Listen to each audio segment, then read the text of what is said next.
too. Oh, okay. He's gonna come in. Yeah, that's the problem we have with that little holder. Now, I think it's something in the back you're supposed to turn and tighten it to keep it from. Oh, you do. You got. You do.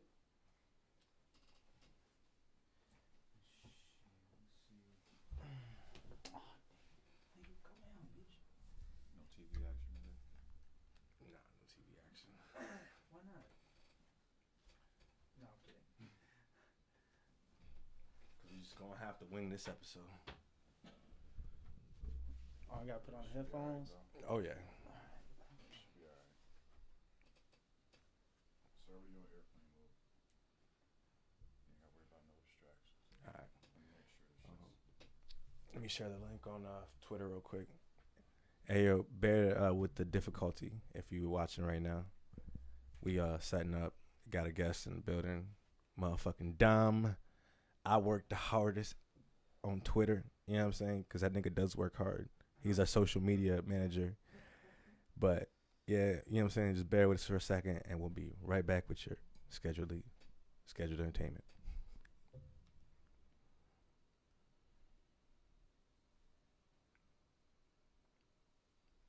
I think that'd be a good time to play a song.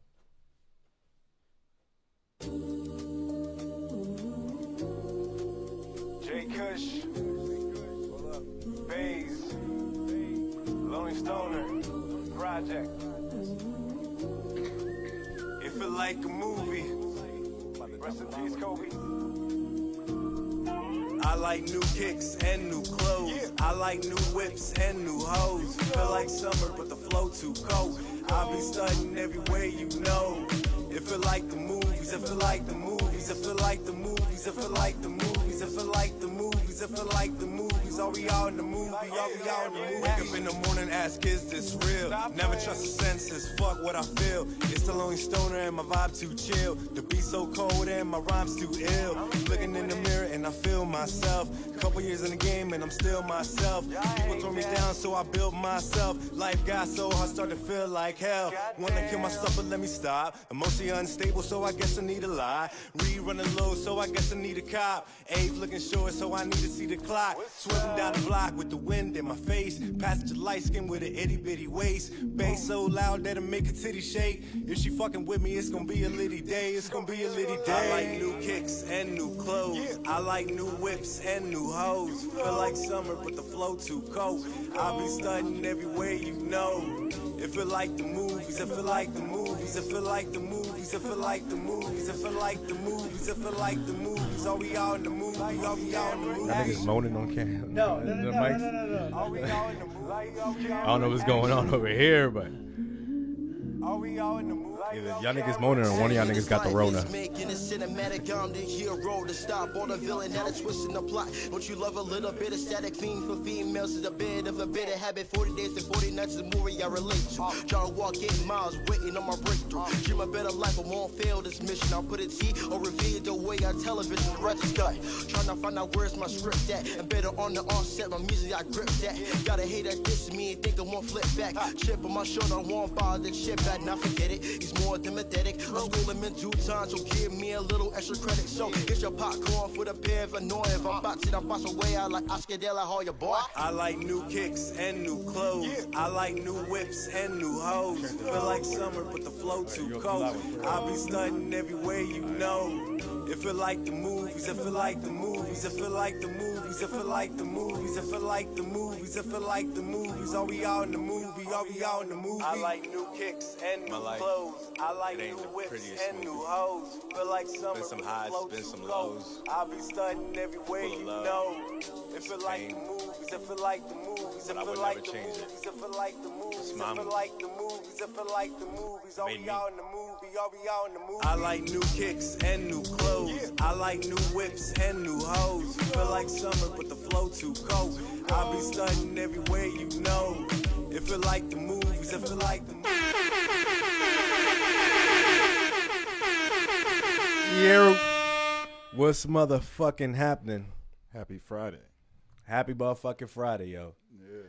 I know it's weird we on a Friday because we've been sticking to Saturdays, but we had to do a special episode, you know what I'm saying, before shit gets locked down. Yeah. Before niggas can't fly, niggas can't drive, Niggas can't pie. niggas can't buy. Can't hoop. Like, Can't hoop. Can't do none of that.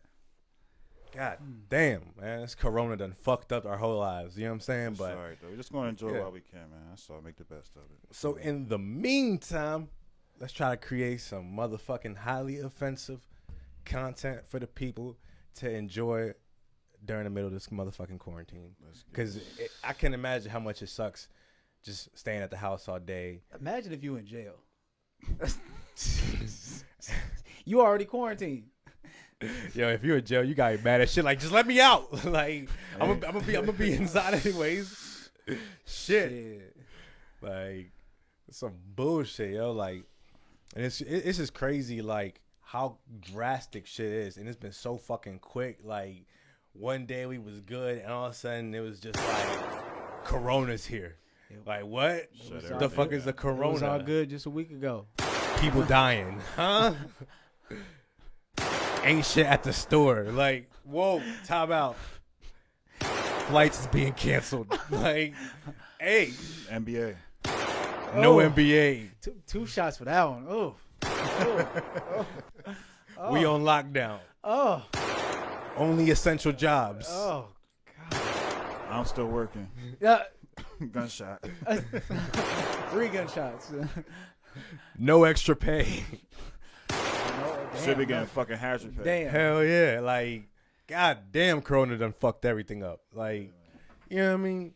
So, of course, you know what I mean? Before the world goes to shit, like, let's have a goddamn blast. Let's create some fucking amazing content for the people that's out there probably depressed, stressing, thinking about where they gonna eat. My nigga, I'm going through it too. I don't even know what I'm finna eat for work. Got the You know what I'm kids saying? getting on their nerves. Like- They've been home all day.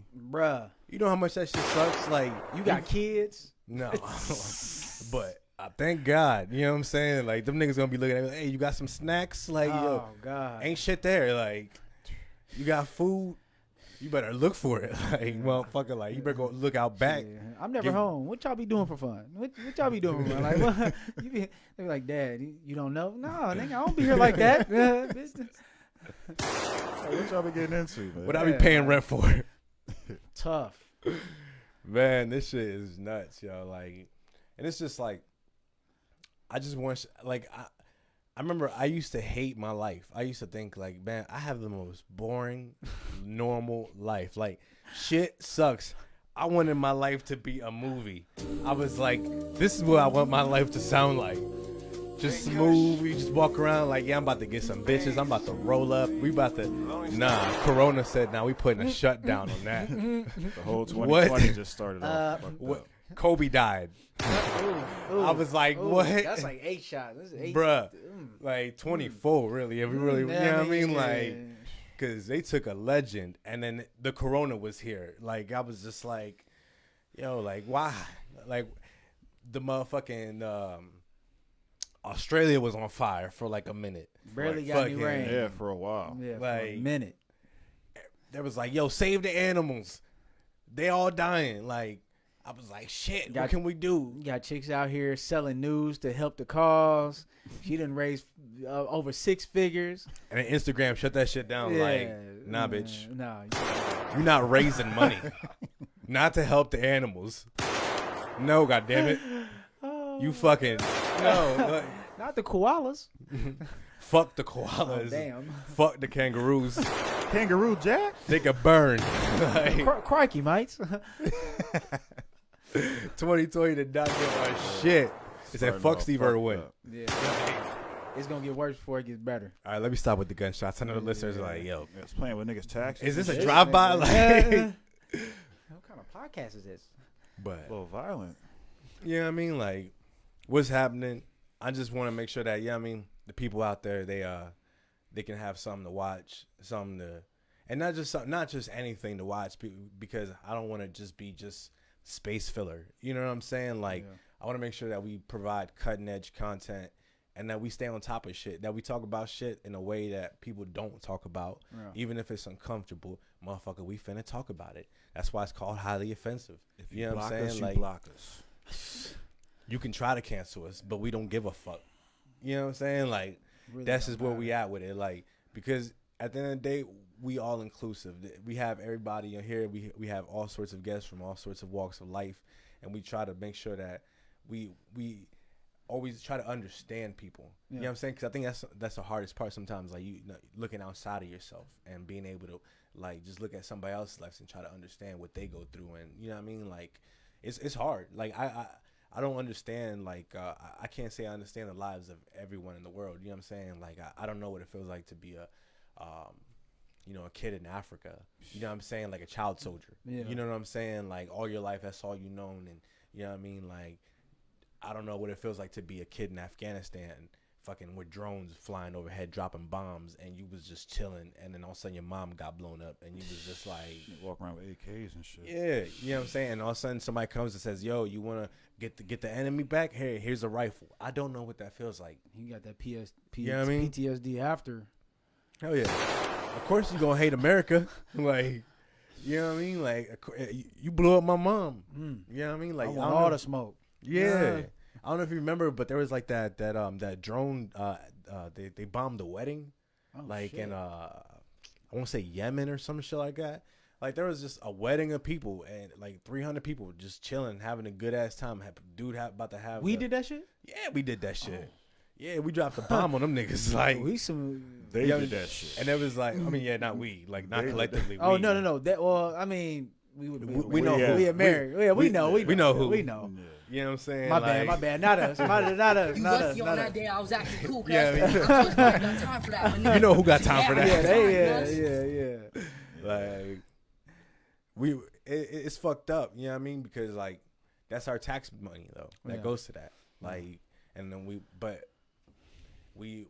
and essentially every day we go to work, you know what I'm saying, we funding the deaths of people overseas and innocent lives and all. But I mean, like, let's not go there because that's kind of depressing. You know what I mean? Like, I'm just and that's not what we're here for. You know what I mean? I'm pretty sure that people by Yeah. now know where their taxes go. And now I gotta look They at don't my go to shit. Now I gotta look at my cousins. So I always be like, "Nigga, you really did that?" Like, damn, fool. Like, And bro, like there's I paid for you to do this. bro, like I know people like, you know what I mean, like my engineer Els, you know what I'm saying? Like one time me and him, we had a deep conversation and I'm not gonna get into it, but you know what I'm saying? Like I know like that for sure, like, you know what I mean, like his time in the army, it sticks with him. Yeah, you know what I'm saying? It's like a stain on all white linen. You know what I'm saying? Like It's always gonna be there. yeah. You could try to bleach that motherfucker, but Ain't gonna work. and it's just like, I hope, you know what I'm saying, like now that like people aren't distracted by, you know, so much shit, that like they can finally start taking a look at like the little things that like make this thing work. I think that's where the government is gonna fuck up because now that you have everybody's attention, and when people see what they're up against and see what they're facing, when they start seeing lie after lie and they finally catch on, you know, they start seeing the truth, and that's when it causes that civil unrest. Mm-hmm. And you know, the more you know, the more you go. And you know, when people say knowledge is power, it's not power unless you're applying it. And if you just know the news is lying, okay, cool, you know the news is lying, but where are they lying at? How are they lying? You have to know the ins and outs. Yeah, you have to be able to scrutinize and like be able to disseminate information. Yeah. Because they tell you half truths. Yeah, You know what I'm saying? And then half lies, and you have to be able to like just like navigate. yeah. Use And, that third eye. Facts. you know what I'm saying? Like, and me, like, I was woke before woke became a thing. Like, and I don't even like using that term now. Yeah. You know what I'm saying? Because it's so like The better word overused. will be conscious. Yeah. Conscious. Yeah. You know what I'm Definitely. saying? But like I remember, like a lot of stuff that we talk about now on the podcast that people are starting to pick up on.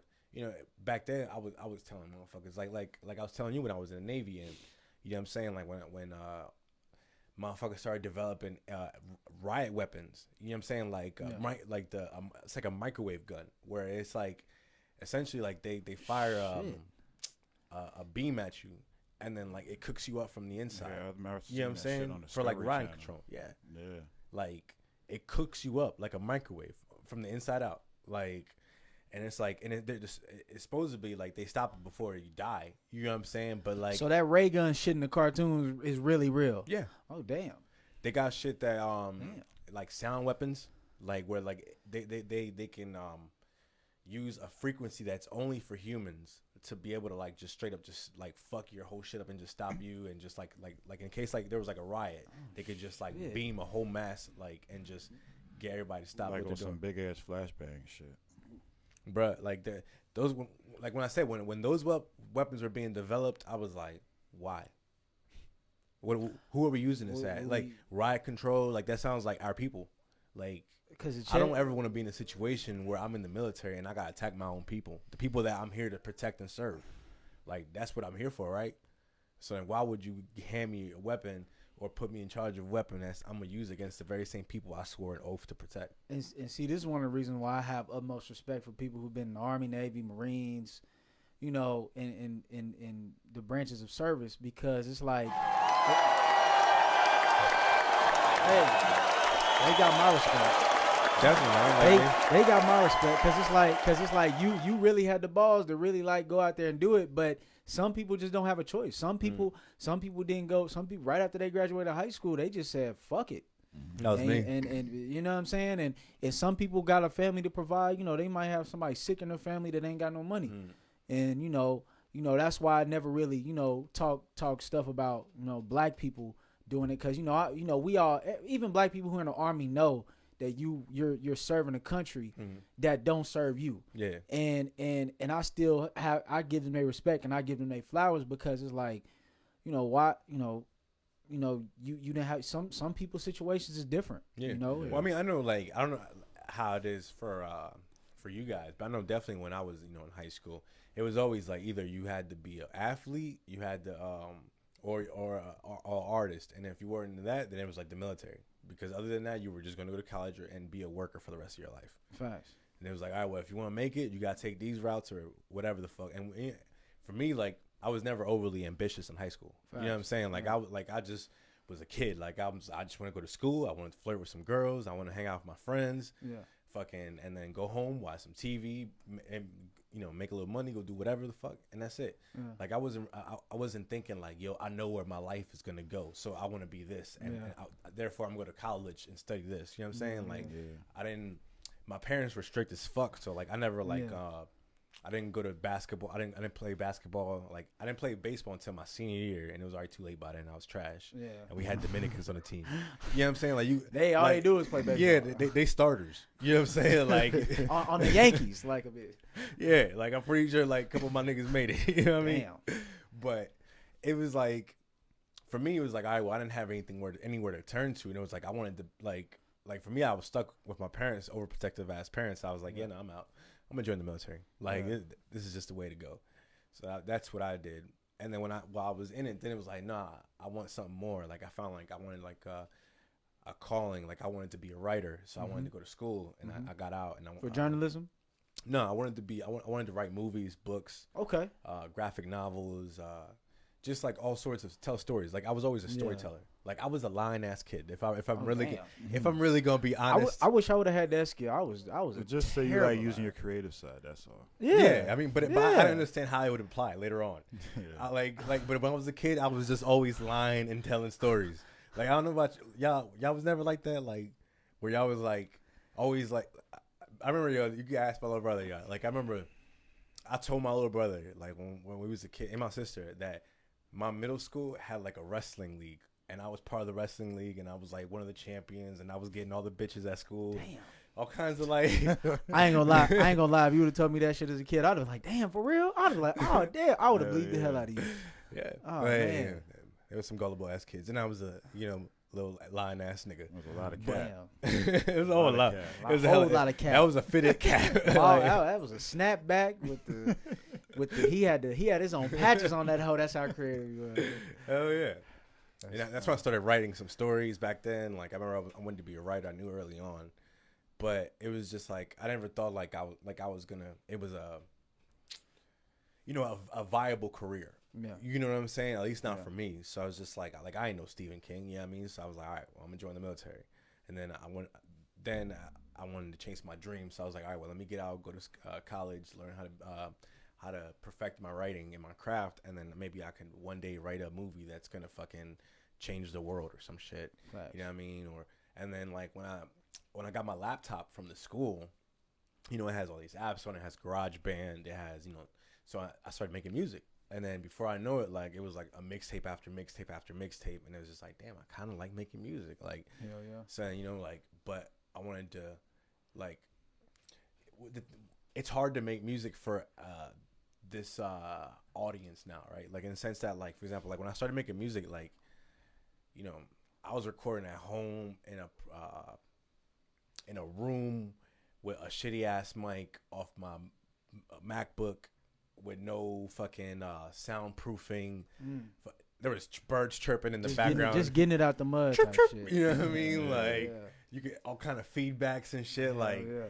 so it was just like, I put it out there, but I mean, like, of course, like, it's not going to go nowhere. Because, you know what I mean? Like, the way music is consumed now is so microwavable that you have to have, like, just the straight up polished. The attention Like, attention span is so short.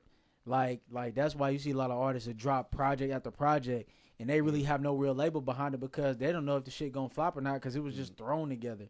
You know, a lot of these artists, they record, you know, a lot of songs at once, and then just in case they needed something to drop, they got a collective songs right there, you know, on a hard drive. So, Hell yeah. you know, what did you want to? Have you figured out like exactly where you want your journey to go?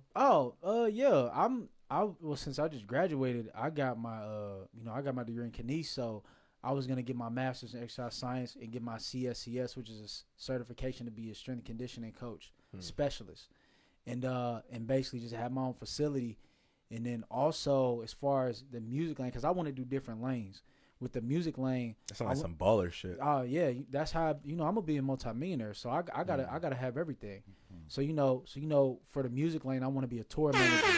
Oh yeah, hey, it was it's accidental, warranted. but it was it's warranted. Shit, Yeah. But yeah, I wanted to go. I want to be a tour manager, and just connect people, just be a middleman, not necessarily be signed to anybody, but just be the guy you call on, be like scenes and all that. Yeah, and because with me, like, I've had friends who are artists that would ask me to go on tour with them, or they would be like, hey, when I get popping, you my tour manager. And I'll be like, well, why? They'd be like, well, because you discipline, you keep niggas in line, and you keep the balance. You know, it's going to be hella niggas on tour that's going to be on bullshit. But like, I'm the one that's going to be like, hey, yo, if some shit going You're not a yes man. Hell no, I ain't no yes man. I'm far from it. And, And it's always good to have somebody like that on the team because, like, when motherfuckers make it, you know what I'm saying, you get all this money, so you surrounded by motherfuckers that just want your money, so they just gonna rock out and you want to go shoot up your enemies? Fuck it, let's ride and go shoot. You know what I'm saying? Like, oh, you want to go, blow a couple $100,000 on some strippers and fucking do whatever, like, and I mean it's fun at the time, but I mean, like, when you do that every night and you're not saving money and putting back into your community and taking care of those that like you need to, like, a lot of them ain't financially literate. You know what I mean? No. Because they come from like a buyer's mentality. A lot of people who grew up in the projects or didn't grow up with much, you take the habits of your parents. So if your parents are not good at managing money, guess what? You're not going to be good at it too. You know what I'm saying? My dad and my mom are kind of the polar opposites a little bit, but they're still similar. And like they both make good money, but they know how to keep it. But my dad is like times 10 with that shit. I've never seen this man spend money on nothing, ever. This man, he'll look at it and be like, But then one day I'll be like, hey, Dad, I need some new shoes. He'll be like, how much? 180. All right, let's go get them. Oh, damn. All right, okay. But and he will always tell me in the car, every time we talk about money, he tells me, save your shit. Every time. Yeah, my parents, they tried to instill that into me. I'm the black sheep in the family. Like, my little brother and my sister, they're fucking irresponsible as shit. Like, my sister, like... So you're like the risk taker now. Yeah, I'm like the I don't give a fuck. Yo, let's ball out, live in the moment. You know what I mean? Like, and it's just like, I try to be like my brother and like my sister. I try to be responsible. I try to be like a lot more like them in certain ways. But like, I'm just not. I don't know if it's like from like the other side of the family that I got that from. Like, because you know what I mean. Like, my biological father tends to be a nutcase, but you know what I mean. Damn. Like, I mean, he motherfucker, he never mind. You know what I mean? Okay, all right. We can scoot past that. Hell I ain't yeah. see it. I ain't see it. No dirt there. Yeah, I mean, like, cause like the reason is I'm not trying to shit on him is like because I used to hate this motherfucker, right? Oh damn. Yeah, I mean, like I didn't really know him. I wasn't raised around him. My parents split when like I was like 1 or something like that. Like he wasn't a good husband to my mom. You know what I mean? Like that kind of caused a rift. Yeah, temperamental, drug user. Yeah. Physically abusive. You know what I mean? Like that type of shit. Yeah. I mean, pretty much in line with like most Puerto Rican niggas. You know what I'm saying? Oh, like, shit. Like if you're gonna keep it a buck, damn. like Damn. I see it in my family a lot. You know what I'm saying? Like, but I'm not that I'm trying to shit on my people. You know what I'm saying? My you being honest, you putting it out there. Yeah, but because like I hate like when people like lie, like when they be like, oh, like black men don't cheat. Okay. Niggas be cheating. Bitches be cheating too, but niggas be cheating too. There's a lot of baby mamas out there that would tell you differently. You know what I'm saying? Women. Okay, go ahead. No, go ahead. Women don't like accountability. So let's just get that out there. No, women, of course. You know what I you mean? can have Like, one kid, no kids. Women don't like accountability. So let's get that out the way. But I definitely been with my homies and been on some dog shit. Like especially in the Navy. Like I could tell you those are my trifling years. Damn, like what y'all doing in the Navy? Bro, I can't like. Is this give an classified? No, it's not classified. classified. Not like that. Like, You gotta but, give us one time. You gotta share one time. Yeah. I'm trying to pick a good one. The most raunchiest, nastiest one. Fuck it. Yeah, it's got highly to be. offensive, It's got to be the nastiest one. It's highly offensive. Shit. What they be doing in the Navy? No, like we used to share girlfriends. Like in smash. Yeah, like for example, right? Like if like when I was stationed in Bahrain, right? We have like there's all these kinds of hookers you could fuck. You know what I'm saying? Pay for. You know what I mean? Like that's in a lot of them countries. Yeah, oh yeah. I mean, like they have, like, but I mean, it's one of those things. It's kind of like an unwritten rule. It's like it's just part of it. It's society. Okay. You know what I mean? Like, so you had like these Thai girls that were there specifically for the Navy guys. You know what I'm saying? You had these super expensive Russian girls that were there for like the Middle East princes and the niggas with like the oil money. You know what I'm saying? Because they were like 1,000. The ones that be getting shitted on. Yeah, well. Bro, when you charging 1,000 a night, you can get shitted on. You know what I'm saying? Like, that's just 1,000. Go ahead, bro. Like, ain't no money in this world. That's in the package. Yeah, I guess that's on the menu. The price list, the menu. Chicks be having chicks be having these OnlyFans with the menus. Shout out to the sex workers. No, nothing against them. Yeah, no, nothing. But they be having menus. They be like FaceTime call 2 for $5. They be holding it down because they be y'all fucking got some coupons? nasty ass niggas. Like, there's For real? some men out there that should not be getting pussy. Like, in the Navy, in life, like, like that's tough. Like, cause I've seen some of some of these. You know what I mean? Like. But you said share But- girlfriends though. Sure. In the sense that, like, that's right? different from prostitutes. And No, of hookers. course. And what I was getting to was like, so there was these Ethiopian girls, right? Oh. Yeah, bro, they was bad, man. Like the Ethis, we used to call them Ethis. The Ethis. Yeah, and like, Oh man, that sounds Ethiopian. racist. it does a little bit, but like, You're an atheist. but I mean, like at the time we were calling shit like packy left turns. You know what I'm saying? Because like, okay, yeah, no. But listen, it was this thing that in Bahrain in the Middle East, the Arab drivers would make a left turn from the middle and the right lane. Wow. Yeah. So you'd be like in the left turning lane, and then they would be like somebody in the middle lane, two lanes over, and just straight up turn with you and almost hit you, type of shit. Like cut you off. No, pretty much, or just straight up merge in with you. Like, yeah, no, we turning too. Like, so we called it a packy left turn because it was just like something that you could only see like in the Middle East. You know what I'm saying? Like, and I know it's kind of prejudiced and whatnot. Yeah, I mean, but like, I'm not making excuses for it, but this is what we called it. You know what I mean? Yeah. So, we called them Ethis. You know what I mean? Like, needless to say. And, they was bad as fuck, bro. Like, there was, like, they were all thick. They all had big titties, fat asses. And their faces were pretty, huh? You know what I'm saying? From the motherland. You can never go wrong. Bro, like, and the thing was, like, me, like, I had been to Africa, like, Djibouti, Africa. You know what I'm saying? You lucky son of a bitch. No, bro, I was not lucky. What? That shit was, like, District 9, my nigga. Like, I was afraid every second I was afraid I was gonna get diseases, and bro, like I remember. Could you drink the water? Nah. Like, and they told us we couldn't fuck the people. It was like a 95% AIDS rate. Like, Oh shit. yeah, bro. We couldn't leave the base because Couldn't like even there was- masturbate. yeah, there was Might catch it. it was just in the air like corona. You got chlamydia. Well, I just masturbated. Your hand burning and shit. Like they gave us pills before we pulled in the port. Like that was how bad it was. How many Put shots this did in you? your system Oh now. yeah. Yeah, nah. like, how many bruh. shots did you have to take before you went there? A shitload. Was it like 5? More probably. More? Yeah. You have to get a good clinical. But like build-up. they came in Oh sets. my god. Like, Sets. Oh. Like so they'd be like 3 and then like another 3 and So then, you're gonna get polio at 12, hepatitis at 5. Damn. I mean it's some military shit. You know what I'm saying? Yeah. But yeah, like these chicks and then, so like so you know in Africa, like when I thought of like Africa, like I thought of like, you know what I'm saying, I thought like a white person.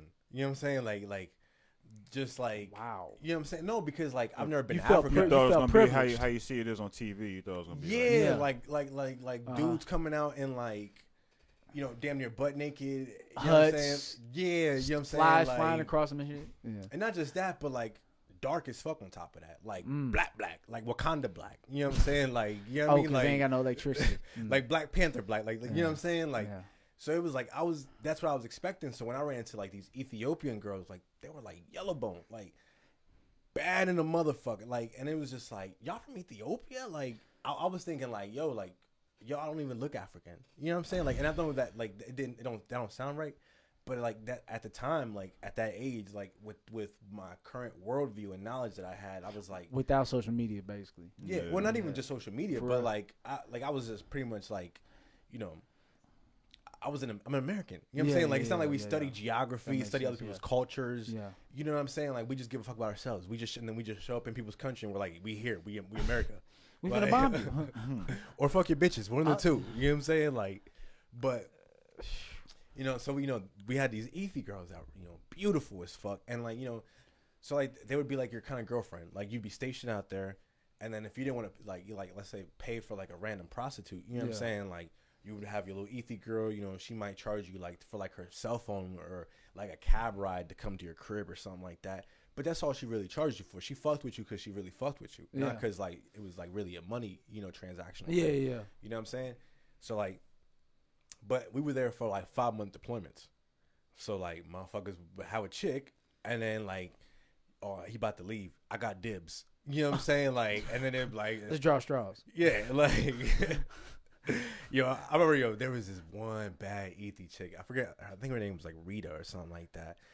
And she was so goddamn fine. And she wasn't one of the light skinned ones either. She was a little bit darker darker. one? Yeah, she was bad in the Those be the baddest ones. yeah, oh yeah. And fucking and like, you know what I'm saying? Like this chick was just like fine as fuck, and my homie was with her, and like I was just like salivating, my nigga. I was like, I can't wait for this nigga to leave. Like, yo, and when you leaving, cuz? Like oh word, 2 weeks. I was like, yo, it's time to make an introduction. Like, yeah, he's like, oh shit. I started like, so y'all leasing them for 5 months and shit, like they fucking cars or something. pretty much, you know what I'm saying? Like, and then we take over, like, and then you dip, and then somebody else takes your place. You know what I mean? My one question is, please tell me y'all had condoms on, or like, Yeah, 'cause right, you like, said this was like District 9. yeah. Where it was like 95%. Oh no, this is in Bahrain though. Like when we did that, like, Oh. But in the Middle East. no, but still, yeah, we nah, used condoms. Okay, yes. okay. No, because No. I was like, I know they ain't even Africana. No, but that reminds me of a nasty ass story that went that like God. you guys wanted raunchy, so I mean we had to be highly offensive, right? Okay. So fucking so one day, like, so at the time, right, I was married, so like I wasn't trying to cheat on my wife. You know what I'm saying? Like I was in like Good guy mode. like yeah, I was trying to go out there on some good guy shit. Yeah. My wife, you know, she went crazy. She was like one of those like needy, possessive, like I need to be with you every fucking second of the day and watch you and hover over you type chicks. I heard the pain in that. Bruh, I couldn't hang out with my homies. I couldn't do shit. I heard the pain and just agony in that shit. Bruh, because like what I experienced at the time, like, so like when I was out there, like, you know what I mean? Like she was on my shit and it was just like I couldn't even hang out with my friends because she was like, oh no, you cheating. you cheating. And it's like you hear that shit enough, you start getting tired of that shit. Like you cheating, And you just do it. You're like, bitch, oh, well, word? I'm gonna go cheat. Then. well, if I'm you're about to gonna just go punish me cheat. for it, like, and treat me like I already did it when I didn't, then I might as well do the motherfucking thing. No facts. Like, you know what I mean? Facts. So I had slayed this Vietnamese or Korean chick or some shit like that, and I was like, and then I had met this other, I met an Ethiopian chick, and then I met another Ethiopian girl, and when I met that chick, we came back to my place, and we go to fucking, of course, and I put a condom on, and I hadn't taken off my boxers yet and shit, and I had just, cause I don't know why, but for some reason that day I was just like, nah, this bitch is getting the boxer dick. You know what I'm saying? Like, you ever had some hoes that you just was like, you know what? Like, we're just not gonna take the boxers off today for this. Like, Nah, I always take them off. you ain't never gave no bitch boxer dick. Nah, I just That's if I'm in the car or something. You know what I'm saying? If I'm in Like- a rush and I'm like, fuck, like come on, hurry up, come on. Like, even then, man, I just full trial. you just be like, fuck it. Yeah. Yeah, you just Yo, you freeze. You just free falling Yeah. all day. It's more Naked, it's 12 more- Adam and Eve. I'm more gonna aerodynamic. take my time with this. He said aerodynamic. He don't fuck. Need He more just range make of love. motion. Need range of motion. You know what I'm saying? He be having R&B Too much music in the restriction. background. You stretch before you fuck. Oh, they got to. This- Got to. I don't want to pull ACL. Nothing, You man. got Usher on your playlist? Nah. Straight This nigga- acapella. Straight my nigga- acapella. my I don't nigga- need no music. My Straight nigga got a acapella. foam roller before he be like, here, bitch, let me get my hips out real quick before let me get the Straight knots out. acapella. I don't need no music, man. Sorry. He be brushing his imaginary waves before he be getting the pussy like. Oh shit, nigga. I ain't got waves. I wish. But- My shit. Nah, like this bitch is like, it was one of those bitches that I was like, let me give her some boxer dick, right? So I was like, we fucking on the couch, right? And it was like the couch that we were all sharing, you know what I mean? Like the common area couch, you know what I mean? I know that couch had hella stains. Oh, hell yeah. Like, Right, hard as hell in some spots. I mean, we rotated them bitches in, like. You better not drop no food on that motherfucker. That shit is done. Ain't no 3 second, 2 second, no, that nigga. Nigga, no seconds, nigga. No second rule, nigga. Once that fries for the streets, nigga. On me. Fuck that. So that fries for the streets. That fries for that couch, the streets, and whatever juices that creeped up on that hoe. Them germs is radioactive like a bitch. Man, that's crazy. But like, nah, yo, I'm sitting there slaying this bitch. You know what I'm saying? You know what I mean? In my boxers, and this bitch started bleeding, like, and just straight period blood, like just start soaking my shit. And I'm just like, Did you smell it before you seen it? She didn't give a disclaimer? yeah, like, Oh, no. you did? No, because I mean, like, I'm in the middle of it. You know what I'm Oh, saying? yeah, like, yeah. I'm like, You smell pennies? This nigga yeah, smell, like that iron, like. Nigga smell wet nickels like that. I was like, because like usually like your girl like will warn you or like you know what I mean, like Or I just came off. It might, know what I mean? Something. But wait, how was y'all communication? Like, was she good at speaking English? Did you have I Google guess, Translate? like- You have Google Translate? nah. Oh, we didn't. She spoke enough. You know what I mean, enough to fuck. You know what I mean, like pretty much. Maybe like, she didn't know how to tell you that she. No, I think she knew. She had been stationed there. She had a couple boyfriends and a couple guys before me. You know what I mean? But She was like, oh, maybe this nigga might put up with it. I don't know. Let's see. Maybe he want to get his red wings. Yeah, nah. unfortunately, I was coerced into that, but that's a different topic. Deployment canceled. Yeah. he finna put in his papers. And, bro, I got white boys in the Navy they used to brag about that shit. Like, fuck that. I'm like, They're fucking nasty. nasty They would eat a raw steak. yo, Man. They would eat a look. raw fucking steak, man. it's always the whites that be that. doing the nastiest shit though. Bruh. Like, you gotta don't give give it to a them fuck. sometimes. Like, I be hearing some stories about these white dudes. They don't give a fuck. They be wrong everybody. They a girl, a dude. They be on some wild shit. I be hearing some shit. I wouldn't even do that shit. yo, to let me. my wife. In Fuck fact, let me that. tell you one of my Navy stories. Hell no. Oh shit. In fact, now let's diverge because I don't want to focus too much on me and my nastiness. Nah, you good. Nah, you good. good. You're right. This is real entertaining. This shit funny right Oh, see here. what niggas be doing when they This shit overseas is and hilarious. shit. No, Yeah. because I feel like Joe Budden sometimes. I be putting myself too much out there. Like I don't know, like you know what I mean, like I be just like the only one looking Man. hella crazy. Yeah, Like we- y'all, like none of y'all niggas ever experienced It's no good wild content. shit. It's good like, content. all right, like, Trying to take it to the next level, right? yeah, all right. You over here like, hey man, I did this. Y'all ain't never that. We over here like, hey, what's up? Like, Look what's at up? this Like, nigga. we Whose over- man's is Yeah, this? we over here like, hey, You do that? I mean, like, nah, you do that? Nah. Yeah. But all right, one more, and then I'm done, and then we going. Yeah, I mean, talk about you, Dom. Cool. You know what I mean? Cool. Yeah, because he is the guest. Yeah. So we gotta get Hey, man, it feels like I've been here 20 episodes, bro. This shit funny as hell. But like, it was. I want to say like my first year in the Navy, right? I had this back then. I had this clique of white boys I used to run with. You know what I'm saying? Like, because that's dangerous. I know, but I didn't know it back then. You know what I'm saying? Like, this is like pre-Twitter, like all the racial tension. Was it MySpace? Yeah, the MySpace days. Oh, that was cool. That was cool. Everything was cool. Yeah, everything was cool. You know what I'm saying? Cool, like MySpace was cool. Like, and I'll even go on the ledge, yo. I had this white boy that called me nigga. You know what I'm saying? Like, and that we. I'm not going fraud though. Like, you're gone too far. I know. You're gone too far. I know. I'm fucked up. I know. I'm sorry. I apologize on his behalf too, man. Yeah, you don't have too many friends in Kentucky. You know what I'm saying? Like, you know. I let him. You know what I mean? Like, and he was a cool white boy. Like, he was one of those white boys. Like, it was like. So he had to sign a permission slip for him to say it to you. Something like that. You know what I'm saying? But he was smart. Like he was one of those white boys that he knew he could only get away with it with me. Like he didn't do it around no real niggas. You know what I'm saying? Like that's that deception shit that he was talking about earlier. Damn. I don't like that, man. And not like real niggas like keep it all the way real. 360. Like in the sense like he knew like he was safe. Like if it had been like a hood nigga, like he got shot. You know what I'm saying? He was like, all right. So he said it with the hard R. No. Oh, okay. Like he was like he was like one of those white boys that like to rap too much. Like he would be rapping. He'll get caught up in the lyrics and shit. Yeah, his adrenaline be pumping. He like, yo, that's my nigga. You know what I'm saying? Like, and we be I'm thinking that he's saying like I thought you like he get mad at you and call you. No, yeah, no. I would have whooped That's his what ass. I was saying. I'm like, damn, we let that nigga slide. Like, hell no.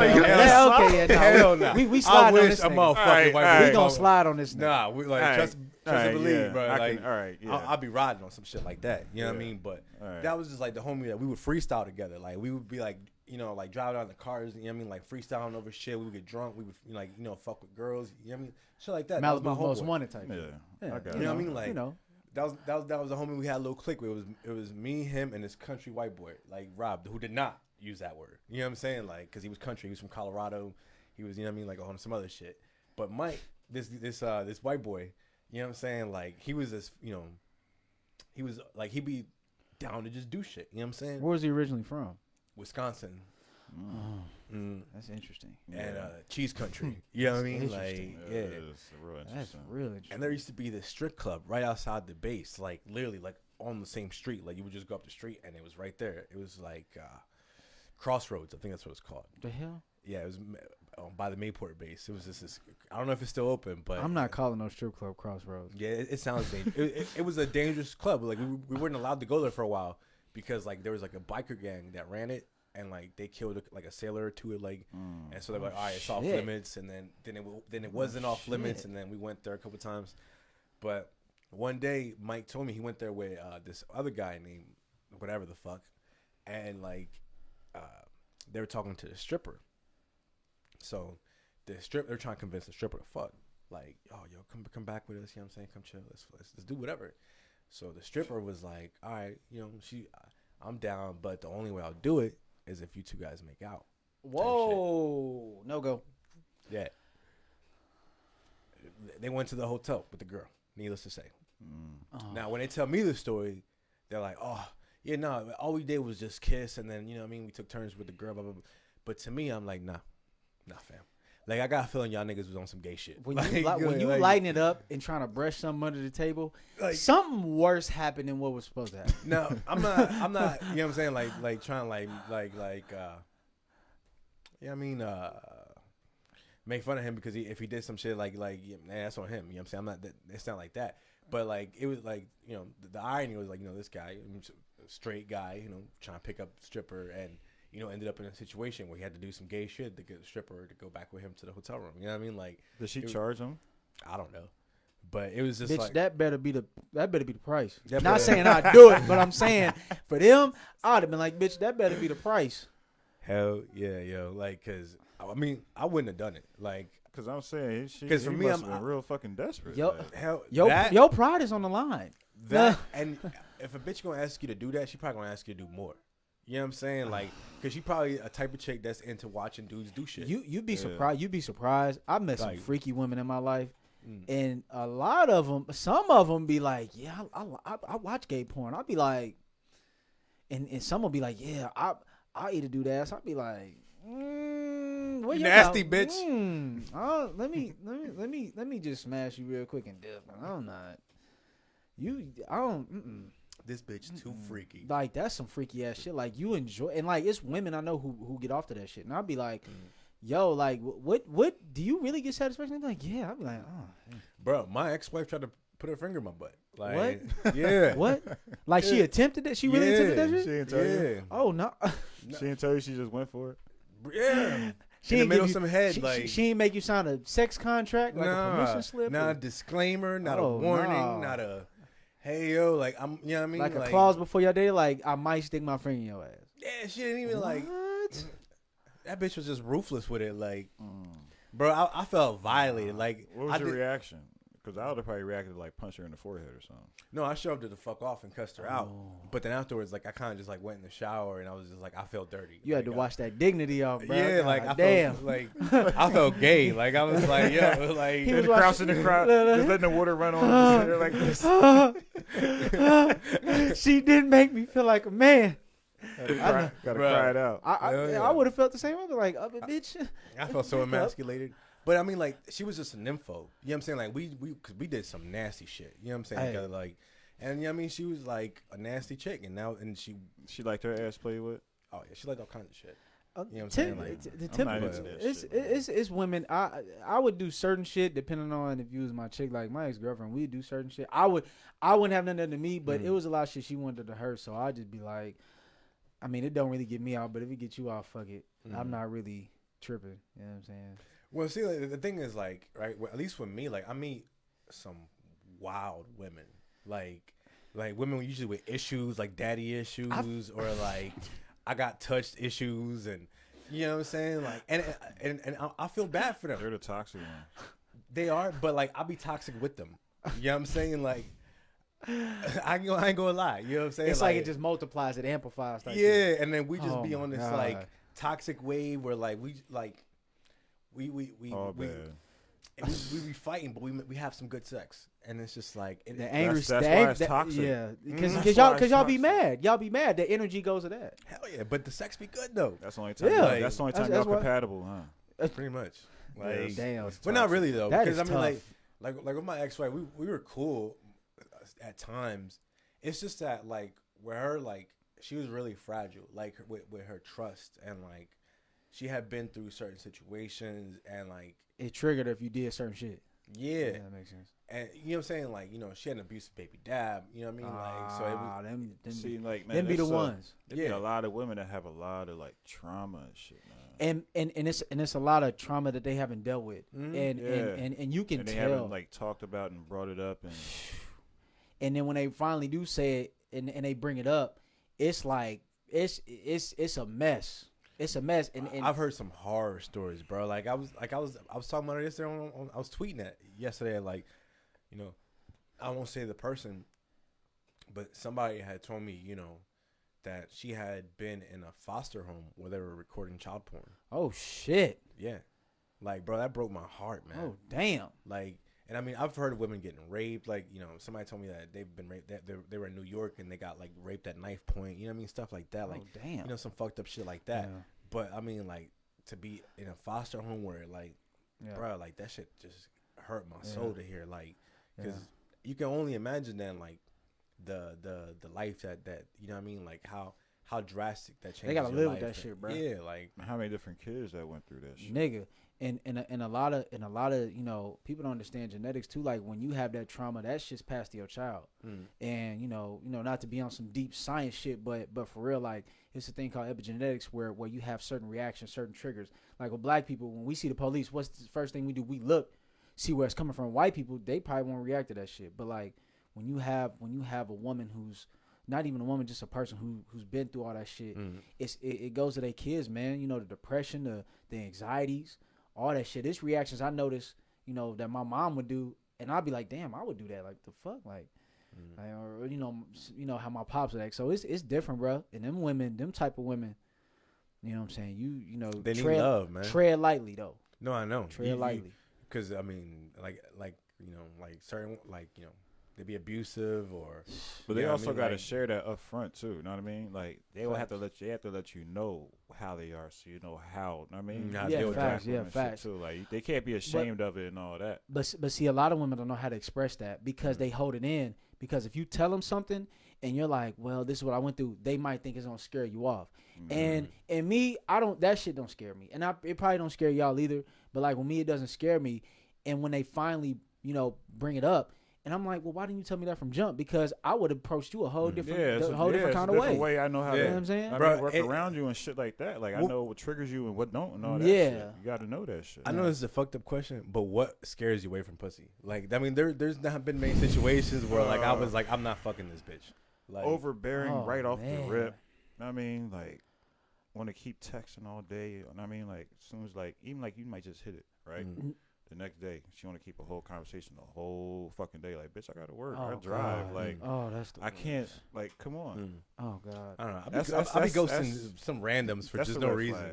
Like, emotional. Well, no reason, but like, if you ain't got emotional intelligence, that's and if you have a bad attitude, if you're like rude for no reason, and you have bad emotional intelligence, I can't fuck with you. Cause if you're not emotionally intelligent, how can you control?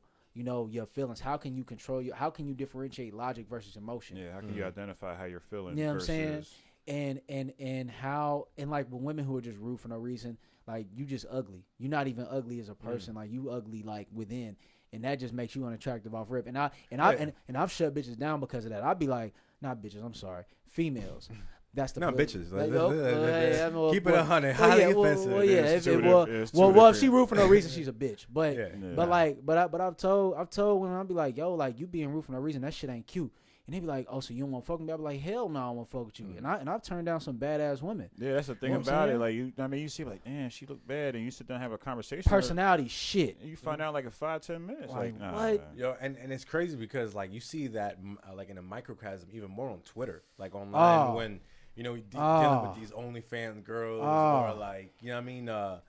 Some of them be bad as fuck, but then like they just like got like an ugly personality, and it's just like because most of their fan base consists of middle-aged white guys that got money and don't get pussy, and they're used to that entitlement. They're used to that entitlement, and they're used to feeling like they on top of the world. They ain't never had no motherfucking humble them, and when they get a nigga like me or a nigga like you or you humble them, it's like damn. Now I got either they come correct and they switch that shit up. Or they find a new nigga. Or they find a new nigga that can worship the ground they walk on. Yeah. You know? That was my ex. For real. Ain't no gray area with that shit. You know what I'm saying? Because she was like, oh, I can't stand that you don't make me feel like I'm perfect. Bitch, because you not perfect.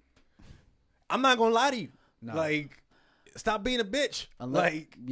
And then maybe we won't have this discussion. I'll treat you like you perfect. Yeah, and I'm gonna gas you up. I'm gonna gas you up. But when you doing some dumb shit, I'm gonna be like, yo, you doing some dumb shit. Yeah, I'm gonna call you out on your shit. Come on, man. And like she couldn't stand being caught out on her shit. She couldn't apologize.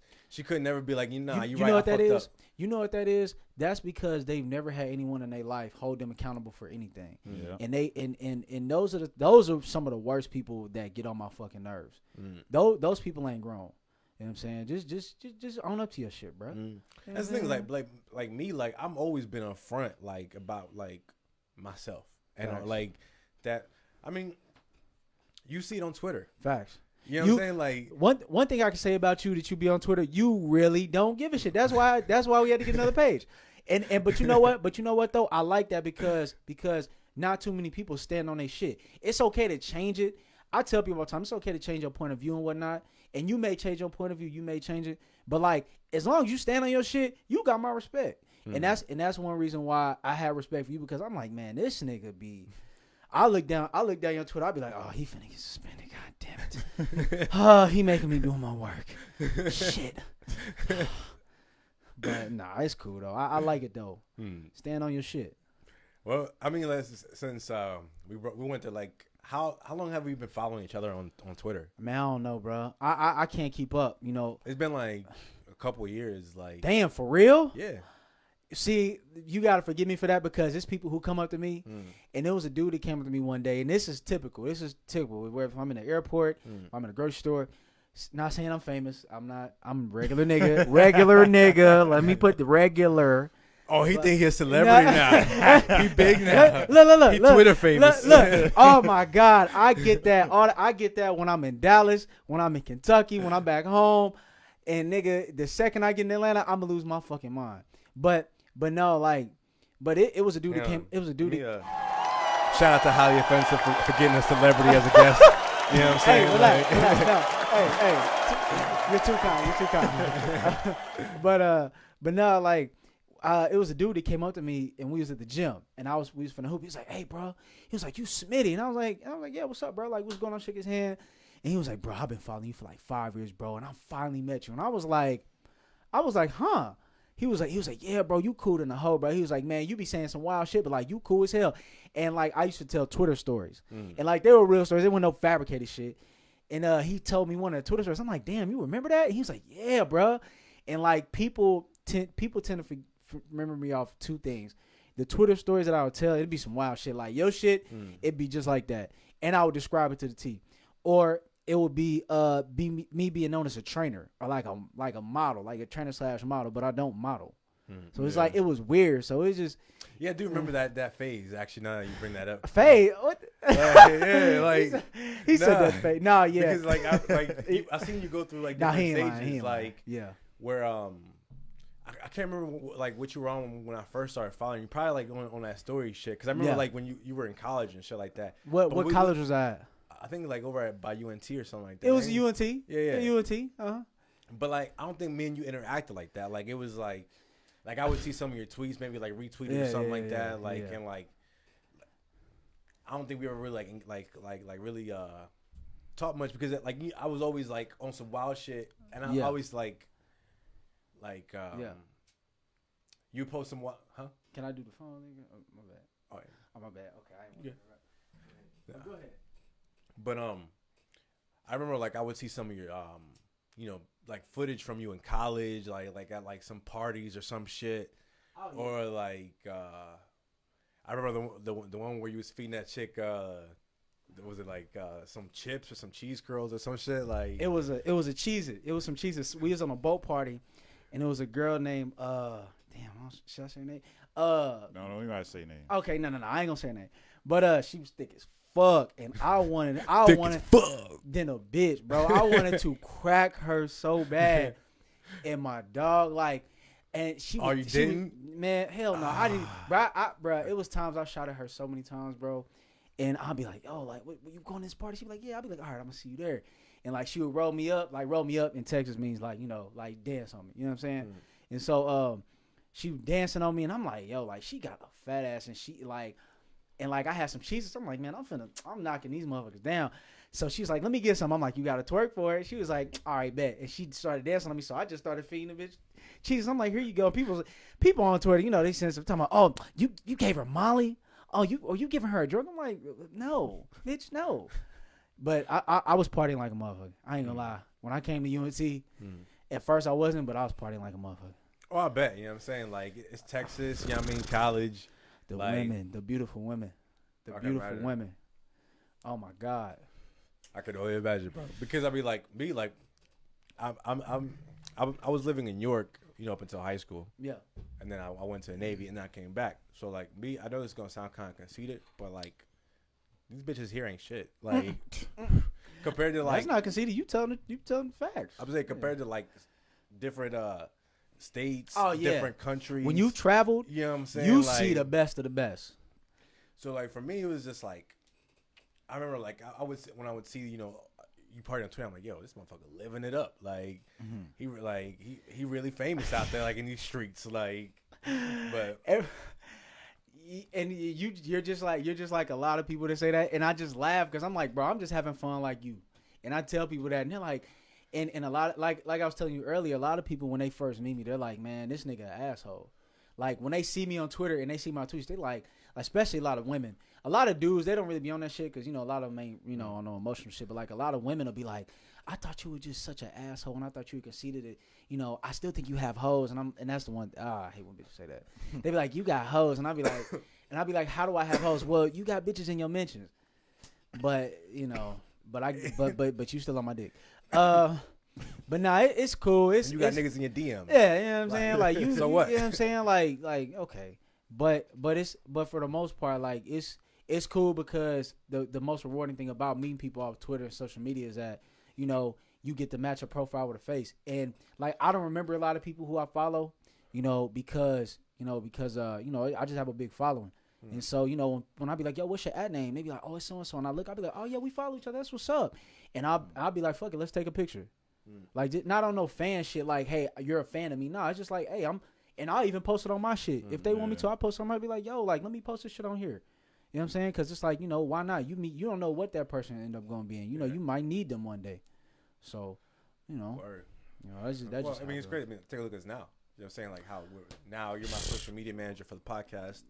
Fucking, and you definitely helped me get a lot of exposure. And I'm glad. Like, you know, we definitely been making some moves. You know what I'm saying? Like, I'm glad. And and you've seen the evolution of the podcast. You know what I'm saying? Like, you saw like how we were in the kitchen. Yeah. What made you want to get into like the promotion and all that? Well, it started back in about 2012. And this dude I'm cool with, he not just this dude, but like he a homeboy I'm cool with, and me and him we used to help. He was doing social media. And he was branding his own self, and oh shit, don't mind if I do.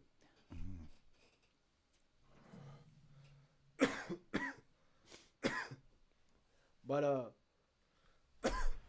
he would show me how to brand.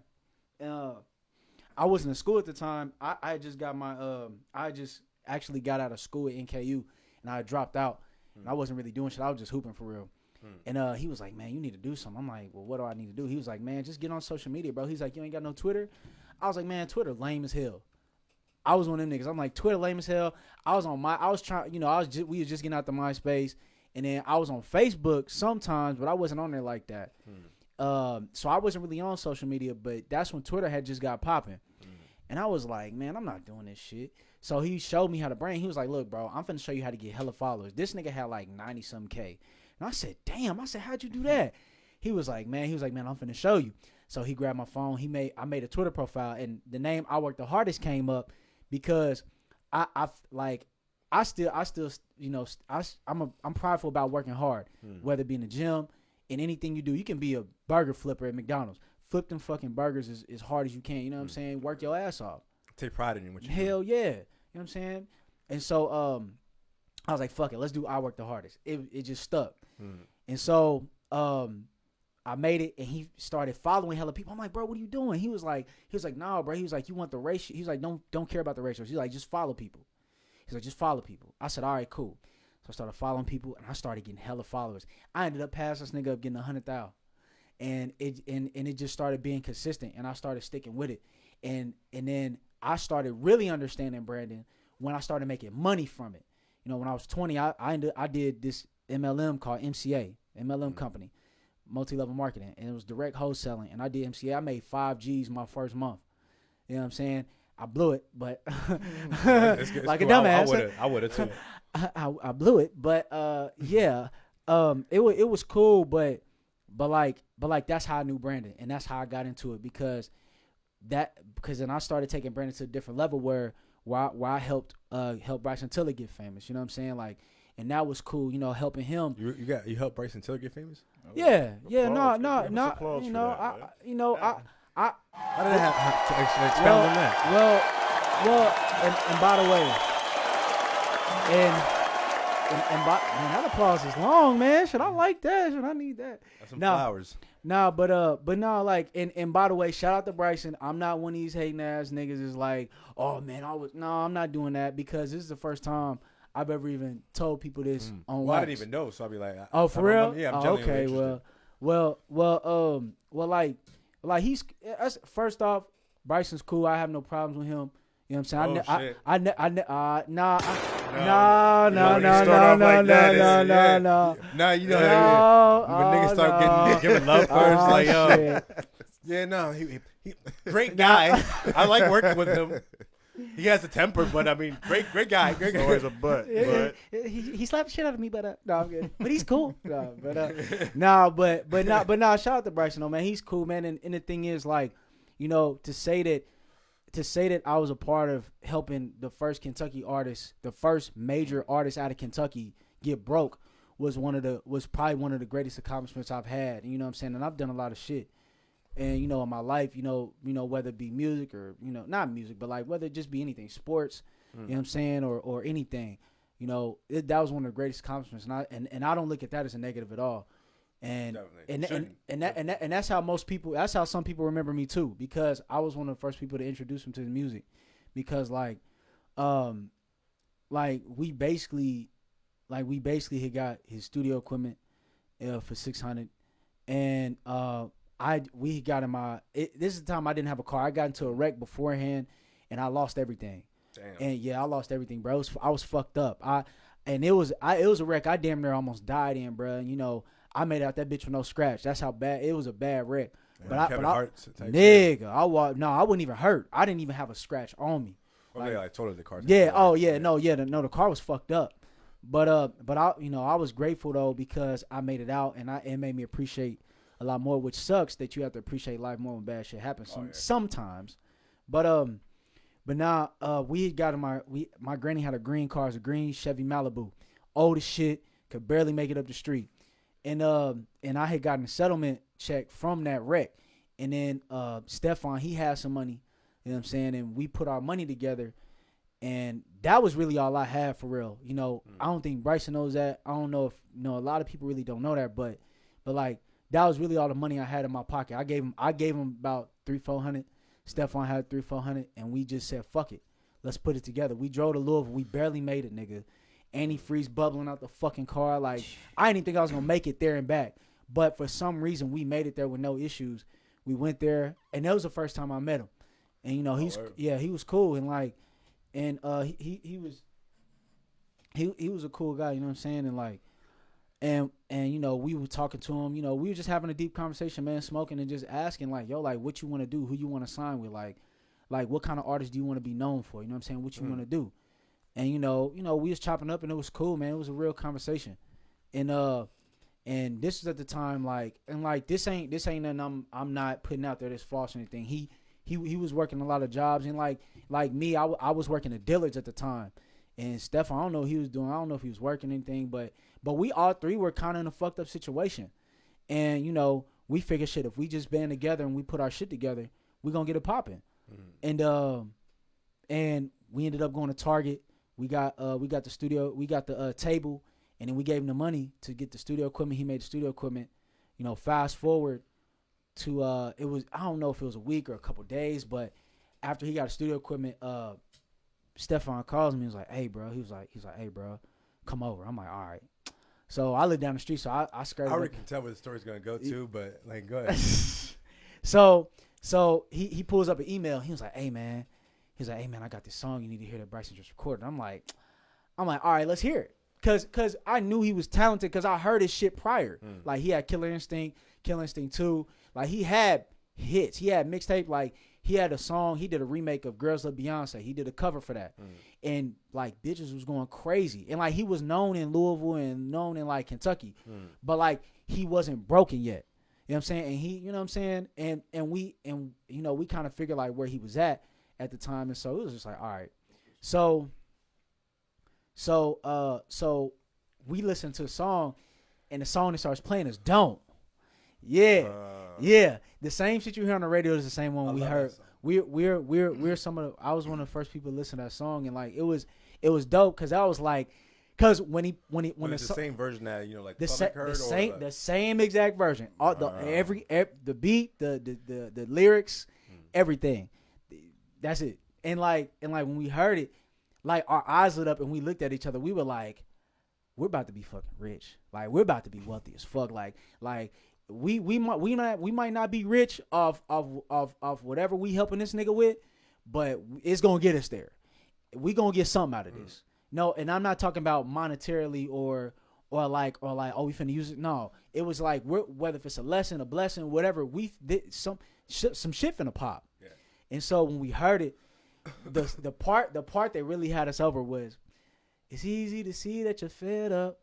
I am on a whole nother level. Girl, he only fucked you over because you let him." When we heard that, we were like, we stopped the song and we're like, Like you saw like dollar bills like in our eyes, and like we just knew, bro. Like we were so excited. I couldn't sleep that night. I couldn't fucking sleep. I told this nigga, I said, bro, do you know what the fuck we finna do? We finna break the I wasn't. I can only imagine how that would Nigga, be like. because people don't understand, bro. In Kentucky, and I know we probably skipped over the formal intro, but growing up in Kentucky, bro, in Lexington, you know, shout out to the North, by the way. But when you grow up there, bro, you don't have too many people to look up to. Like in my neighborhood, you have KY Engineering, who's an engineer for Lil Wayne, Drake, 2 Chainz. He from my neighborhood, Winburn. And then you got Tyson Gay, you know, he's from the North. You got Tyson Gay. He lived on the same street. He lived on the same neighborhood as my dad, and you know, and myself too, where I grew up at. So, you know, and then you have Shelvin Mack. He's an NBA player. So you know, we got three people we can really. We got 3 people we can look up to. You know what I'm saying? And it's one of those things like, it's my fault. Oh shit, man. Damn. But now, it's one of those things like you know, we didn't have too many people to look up to, and so we had to really like think like, damn, like who can we look up to? Well, you know I can definitely relate to that because I mean, here in York, there ain't nobody to look up to, bro. Hell like, no. We ain't got no athletes. Oh, damn. I mean, like I think we had like one out of our high school that he was on the Eagles team for like a little Was he bit. black? Yeah. Oh, okay. But yeah, we had like one rapper that kind of like made it, Kwame Katana. But I mean, like he didn't like he's not like famous yet. You know what I'm saying? So Yeah. other than that, like we didn't really have shit in York. You know what I mean? So like, and it's hard, bro, because like being from Kentucky, like you got like if you want to talk about Kentucky as a state, we got people to look up to, but like when it's Kentucky. It's Kentucky, bro. Like the only thing people really think of with Kentucky is Colonel Sanders and Muhammad Ali and horses and chicken. And I hate that shit. I don't even eat chicken. I'm vegetarian. Like, I don't eat that shit. And if you're from Kentucky, you eat KFC. Us Kentuckians look at you funny if you eat KFC. That's how much we don't eat that shit. So it's wild. You know, I don't know. I think of Kentucky. I think of like deep country, like accents. Yeah. Fucking, and probably like some racism. Some shit. Like, some like I was in Mississippi and yeah, it was a little racist over there. I'm gonna say this. In Kentucky, it's racist. It's a lot of racism, but a lot of it is covert. It's a lot of it is, you know, swept under the rug. You know what I'm saying? You might have, you know, now if you go to like a town, like a county like Breathitt County or Whitesburg or Pikeville, like in the mountains. Whitesburg. That sounds racist. That sounds like a whites only town. Like Whitesburg. This is why we gonna name it Whitesburg, because it's for only white people. Man, look, Whitesburg is for real. Oh shit, hold on. Whitesburg is for real, the real fucking the real racist. That's a racist ass town. If you go there, they be like, you a long way from home now, ain't you, boy? On that day I was acting cool. Hey, I told you I ain't got time for that, but nigga, today I got time, cuz. With the Confederate flag hanging out their pocket. Whitesburg. And the thing is, how Kentucky set up a certain way. You have Lexington and Louisville. Everybody knows Lexington and Louisville because that's where most of the jobs were at. You know, they're the bigger cities. And then you have Newport, but nobody really care about Newport because Cincinnati's right there. So you have Lexington and Louisville. Those are where most of the black people be at. And then if you go to Paducah, which is in West Kentucky, which is 4 or 5 hours away, that's near Illinois, Indiana. You know, that's where more black people are at. You know, too. And then the rest of it, straight county, straight grass, straight horses, straight. I was just thinking that blue folk, fucking like bluegrass type, and then there's a certain part of Kentucky. It's called Appalachia, which is eastern Kentucky, and all it is because the Appalachian Mountains run from the top of like about Maine or like around here, all the way around down here. You know what I'm saying? And they run down all the way through Tennessee, Georgia, and whatnot. And Kentucky happens to be in that area. Do not go to Appalachia. If you ain't white, hell, even if you white and you civilized, you don't belong there because you ain't on meth and your teeth ain't falling out and you ain't fucked your cousin yet. When people say the cousin shit, they try to be funny, be like, "Oh, you fuck your cousin." Okay, cool, but that's not in the city. That's in the mountains. We don't play that shit in the city. Like, nah. Well, I mean, I can only imagine like that's like the whites. You know what I'm saying? Man. Like the, you know what I mean? Like the No Way. You ever see that movie? What was No Way Out or something like that? No, Wrong Get Turn. Out? Nah. No. Wrong Turn was in West Virginia.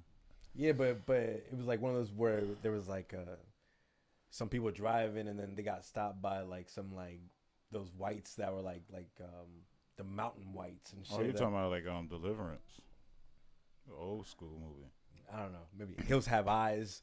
There's a couple movies where it talks about like them like it was a movie back in the day where like the cannibal whites, you know what I'm saying? Damn. Like That's but the thing is though that actually happens in the mountains, bro. Like people be surprised when you go up in that shit and you stop in one of them little small towns and then you know what I'm saying, you stop in a town, okay, cool, hurry up and get your shit and leave. But like when you start going up the hills where like the houses are ducked off where people can't really see, it's some shit out there. It is some shit out. Not saying I've seen it, but I have a lot of redneck friends, you know, back home. Not a lot, but like a few, and they tell me some shit. You know what I'm saying? And it's some wild ass shit. Like, man, I can't even imagine, bro. Like, cause I know like I play like Red Dead, and like in the game, you know, it's like you're playing a game full of nothing but those people. You know what I'm saying? Like motherfuckers like just on some savage shit, like doing some wild fuckery, and you're just like ridiculous. Holy shit! Like, so I can only imagine, like, you know, I mean, there's people out there like that in real life. We cover on the podcast. Yeah, you know, some of the wildest stories that you know you just like, especially in Florida be having like they be the MVPs. When Charlemagne says the craziest people come out of all the Bronx and all of Florida, that nigga did not lie. He did not tell a lie. And even then, I still think Florida wins. Like, I would love to get a spot in Miami or something, but the vibe there, like the vibe in Miami is different from the vibe outside of Miami. Cause like, you know, if you ever been to Florida, you know what I'm talking about, and it's just like, bruh, niggas eating their faces off out there. You know, you remember, cause you got a lot of islanders out there. You got Haitians, Dominicans, Puerto Ricans, you know, anybody, people from South America and that hoe, and you know how when you mix people together, man, you know, and then you got white people. You never go wrong with white people in the bowl of, you know, shit weird. But we got money. We not racist. We can live with y'all. Like gentrification. We might call you an N-word or two. But the hard R. Yeah, the best way to know if a white person is racist is just to piss them off. Once you piss them off, that's when you usually find out, like, once they start getting red in the face, and then you start like, they get their phone out because they got police on speed dial. That's when the N-word comes out with the hard R, shit. like, and once they hit that ER, that police is dialed because they know they finna get their ass whipped. Hell yeah.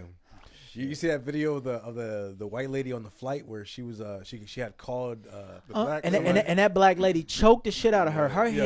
Her hair snapped back so fast, bruh. I was like, ooh, I love this song. Oh, this song is great. Oh man, she got her ass. You know what airline that was? That was American.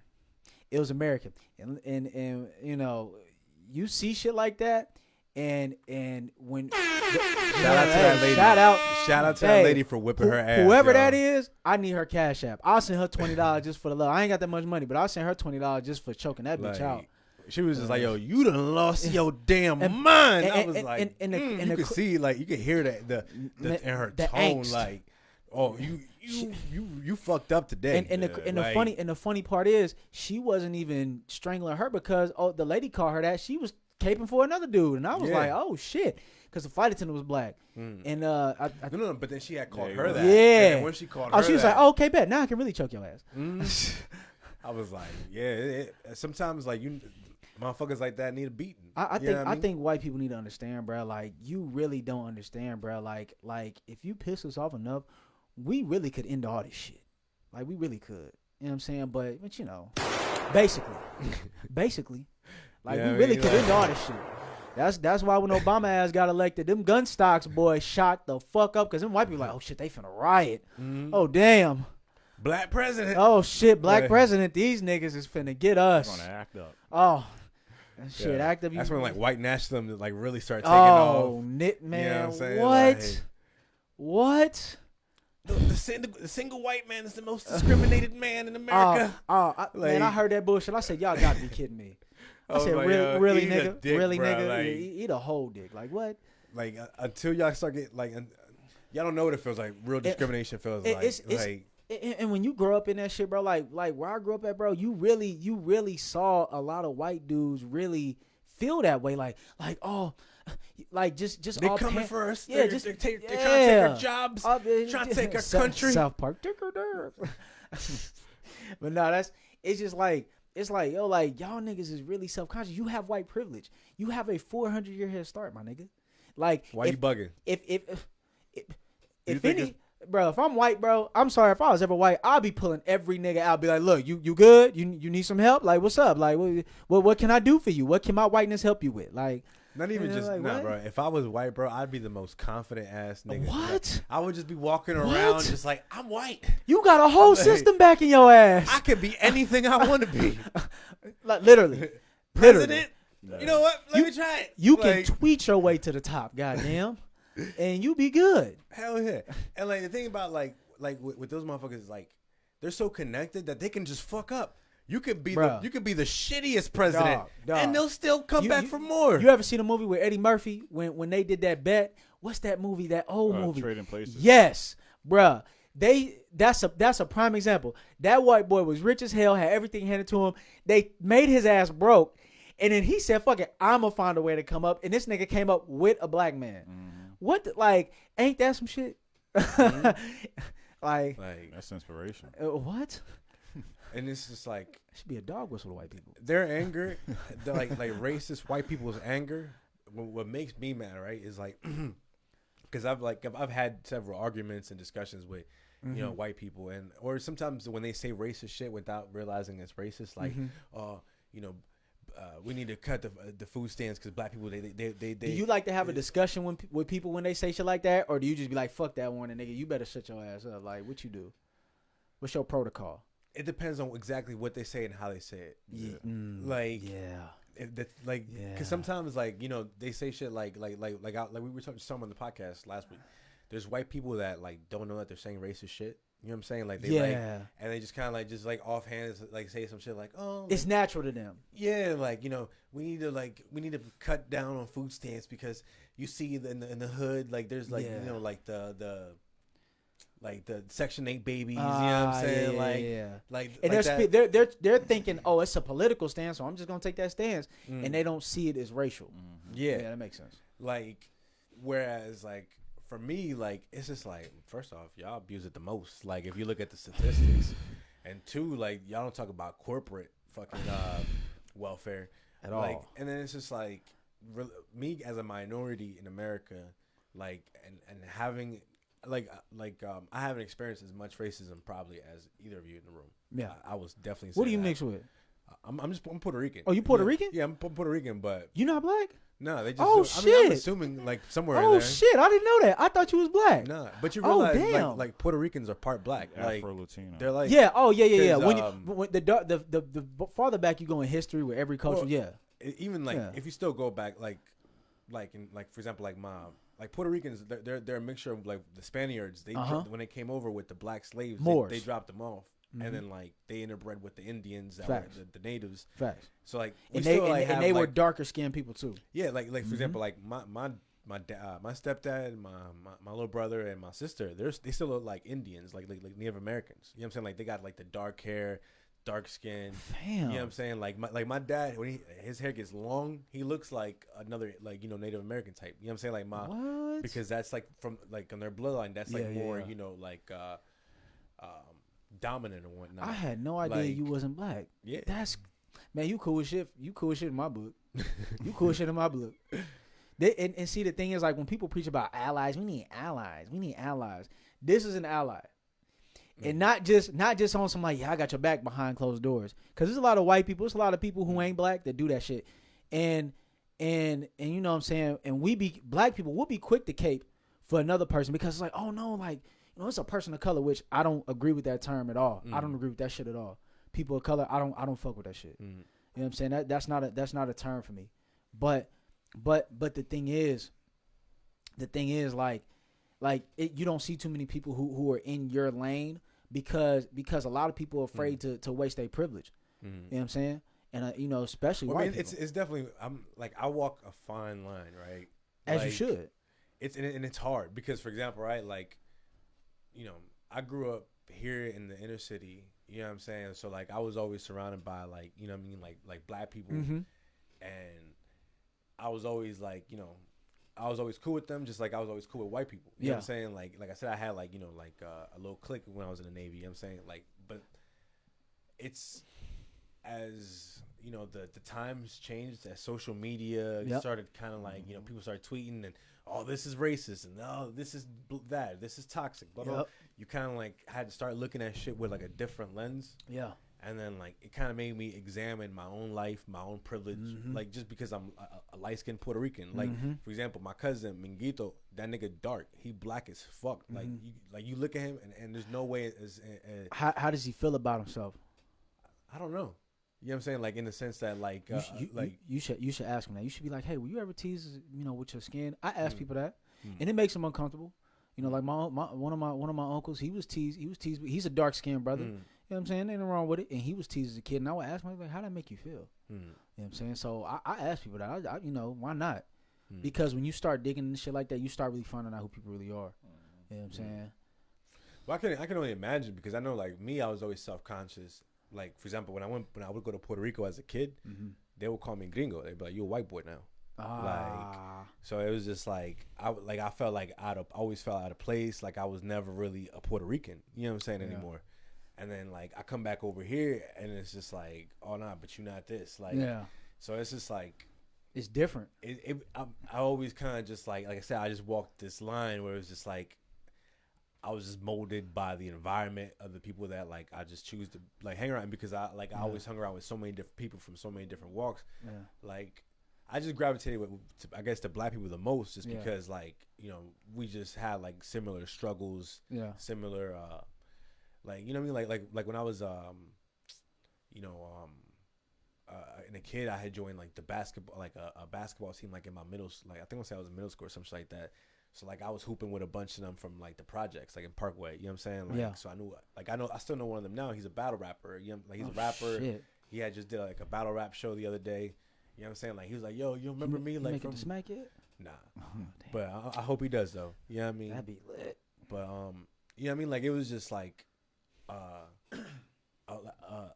weird line where it was just like I could be in both worlds. You know what I'm saying? Like if I wanted to, I could kick it with white folks and be like, "Yo, let's go party, let's go do this." Because like white people were like, I ain't gonna lie, they're fun to hang out with sometimes. White, like when you deal with white people, who I just saw a tweet actually yesterday, and they was saying like when you hang with rednecks who ain't racist, who ain't on that race shit, and contrary to what people believe, there are redneck white folk that do not tolerate that race shit, and they are allies. I've seen them before. I've seen people actually fight for other black people, and I've seen people actually really like put their money up, like bail the I've seen the shit. So like, you know, when you know, I don't like the word ally. It's just I try to use it loosely. It's just I say people who fuck with us, people who fuck with us to a degree. And like when you hang with white rednecks that ain't racist, them niggas funny than a bitch.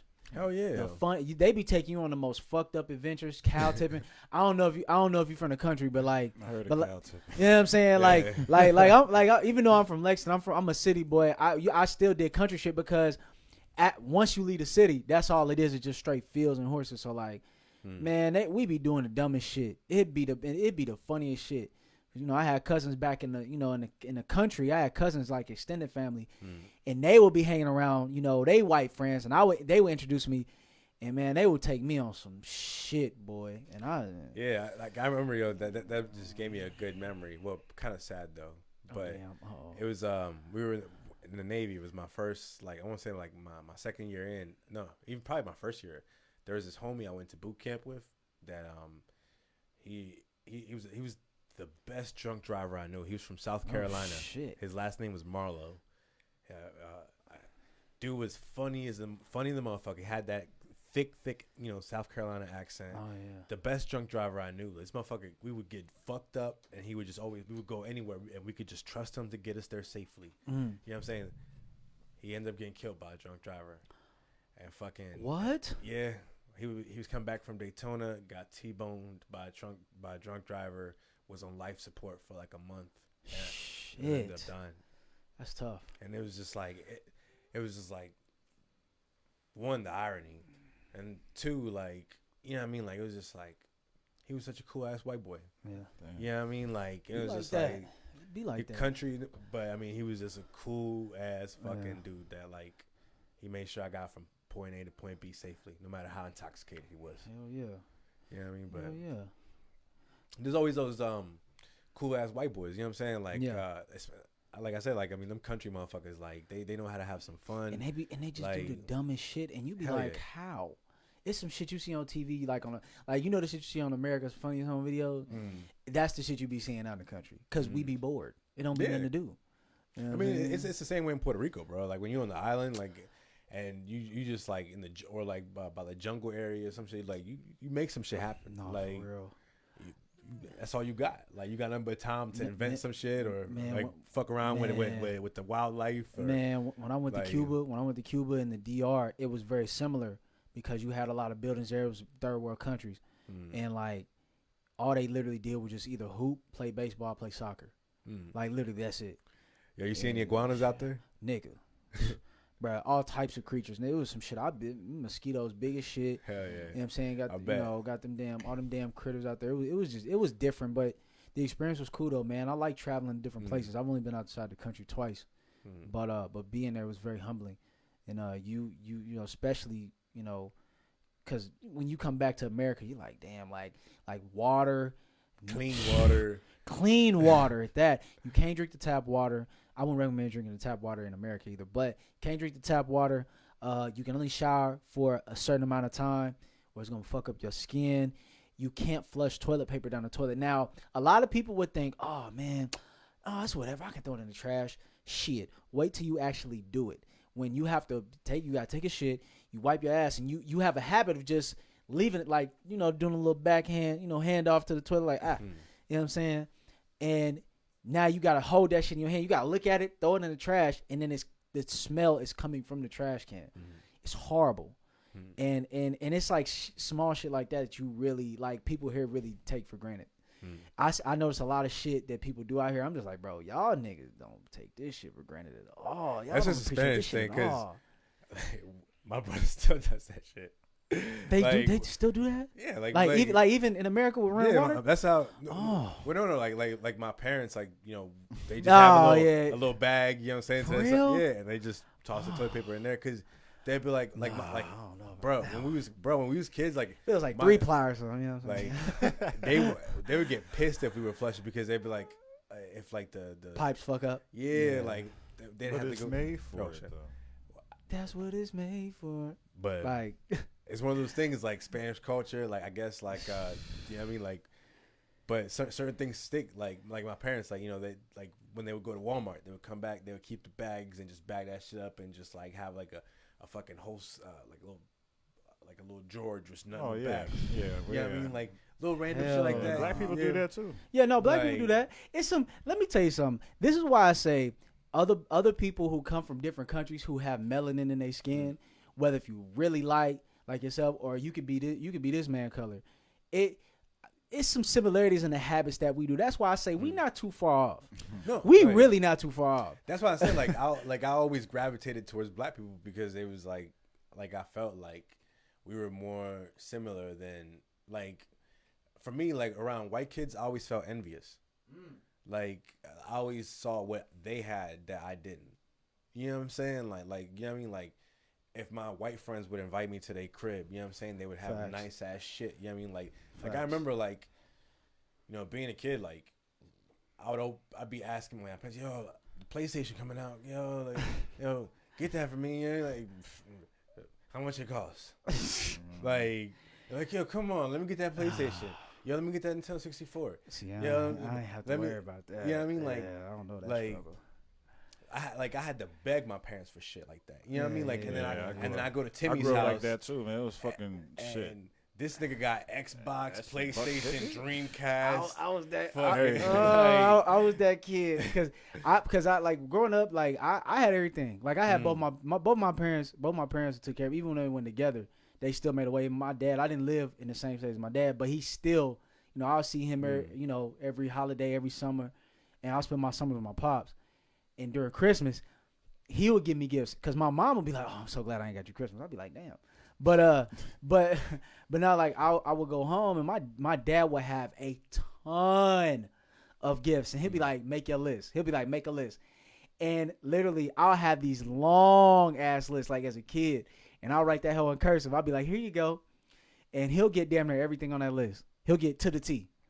To the T, yeah. I know. I was one of them kids. I had both my parents, and I'm very appreciative. People be like, "Oh, you were spoiled," because I'm only child. I ain't got no siblings, so that is shout out to your parents. Shout out to Tyrone and Tiffany. Shout out to Tyrone and Tiffany.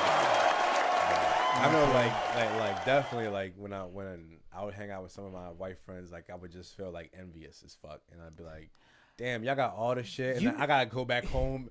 And not have a fucking Xbox to play on, you know what I mean? Like, all right, bro. Like, you That's know your what I mean? motherfucker say tonight. I ain't gonna lie. I was jealous of the kids in school that had all the clothes, cause I didn't wear too many clothes. Like it wasn't cause I, I was poor or anything. It's just like I always wear the same shit. Like I wear this same shit. I wear this jacket for 3 days straight and be like, okay, let me wash this hoe.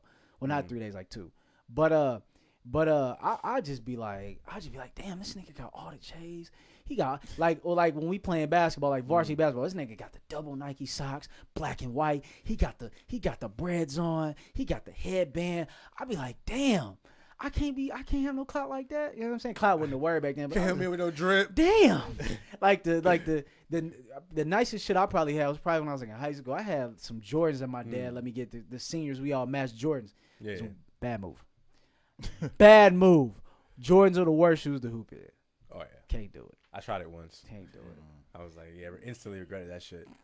But I know, like, for me, like, no, not nigga. I looked like a mess when I was a kid. My parents was broke, and then, like, and then, I think my grandma, she used to fuck with me, because, like, she was, like, my step grandma, so, like, so she would send us little care packages sometimes, right? And, like, she was, like. You like deodorant or something? No.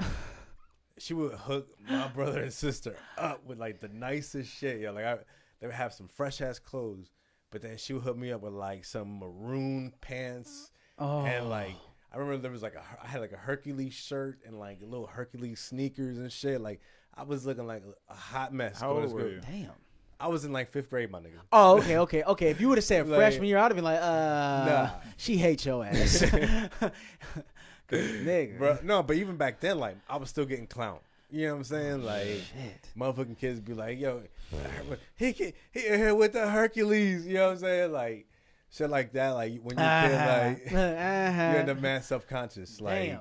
Yeah, and so, like, when I remember when I had to get my first job at 15. I was like, nah, I gotta get money. I gotta get new clothes. Like, and then that's when you wasn't having it. Hell no. Like, and then when I joined the Navy, I was like, oh, more money, more shit. Like. You know what I mean? I'm gonna have to get shot for this, but fuck it. I mean, even in the song, I like new kicks and new clothes. You know what I'm saying? Like, I'm a vain bitch. I don't give a fuck. Like, it is what it is. See, the only thing I really like name brand is Nike. I wear Nike all day. Like, nigga, I got Nike socks, Nike shoes, Nike shorts, Nike jacket. I even have a Nike shirt under this hoe. So it's like, you getting paid, bro, for them? Shit, one day. Hopefully they don't see this. Hashtag. One day. Hashtag Nike. Nike. If you watching, which you probably not, holla at me. Shit, but no, That's not a good hashtag. Holla at me. Hey, Nike, holla at me. Nike. Hashtag holla at me. I fuck with Nike. I fuck with Nike. I fuck with Adidas too. I like Adidas. Or Adidas. However you say it. Yeah, it's German. Adidas. Adidas was created by a Nazi. Know that? I thought it was an Italian guy. No, Adidas is German. It's German. That's crazy. It's like I wonder if it's like the Timberland thing. Like the trees was like the one representing like how they used to lynch niggas or some shit. Oh, 'Cause I think that was the rumor. Like, that like the Timbs, like that tree sign that's on the Timbs. Oh shit. That it was like put there like it was like a white supremacy thing, like to like remind them like that they used to always hang. Oh motherfuckers off shit! trees I ain't and know shit. that. I heard that before. Yeah. Damn, I ain't heard that. I know some of these other brands like Gucci, Louis Vuitton, like all these like high end brands that these rappers wear. They I was just finna say that they stem from racism. They're all like from a racist like Russia, like one of them racist ass countries.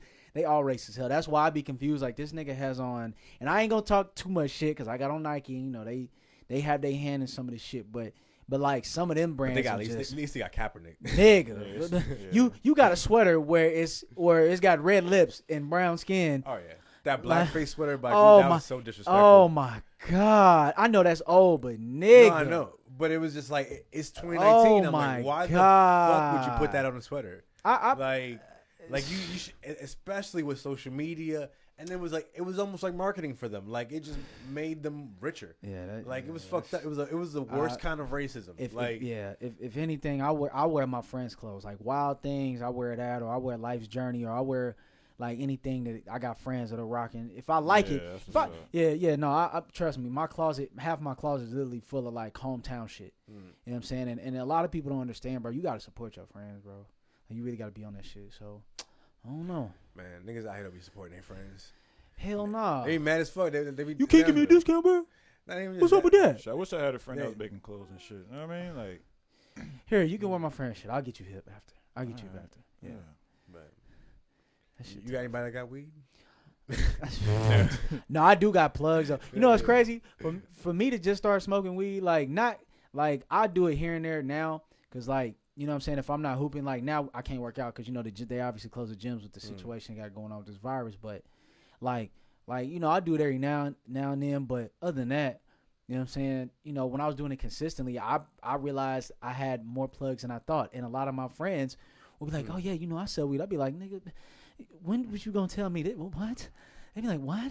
They'd be like, well, I didn't know you didn't smoke, so I didn't want to say nothing. Well, okay, well.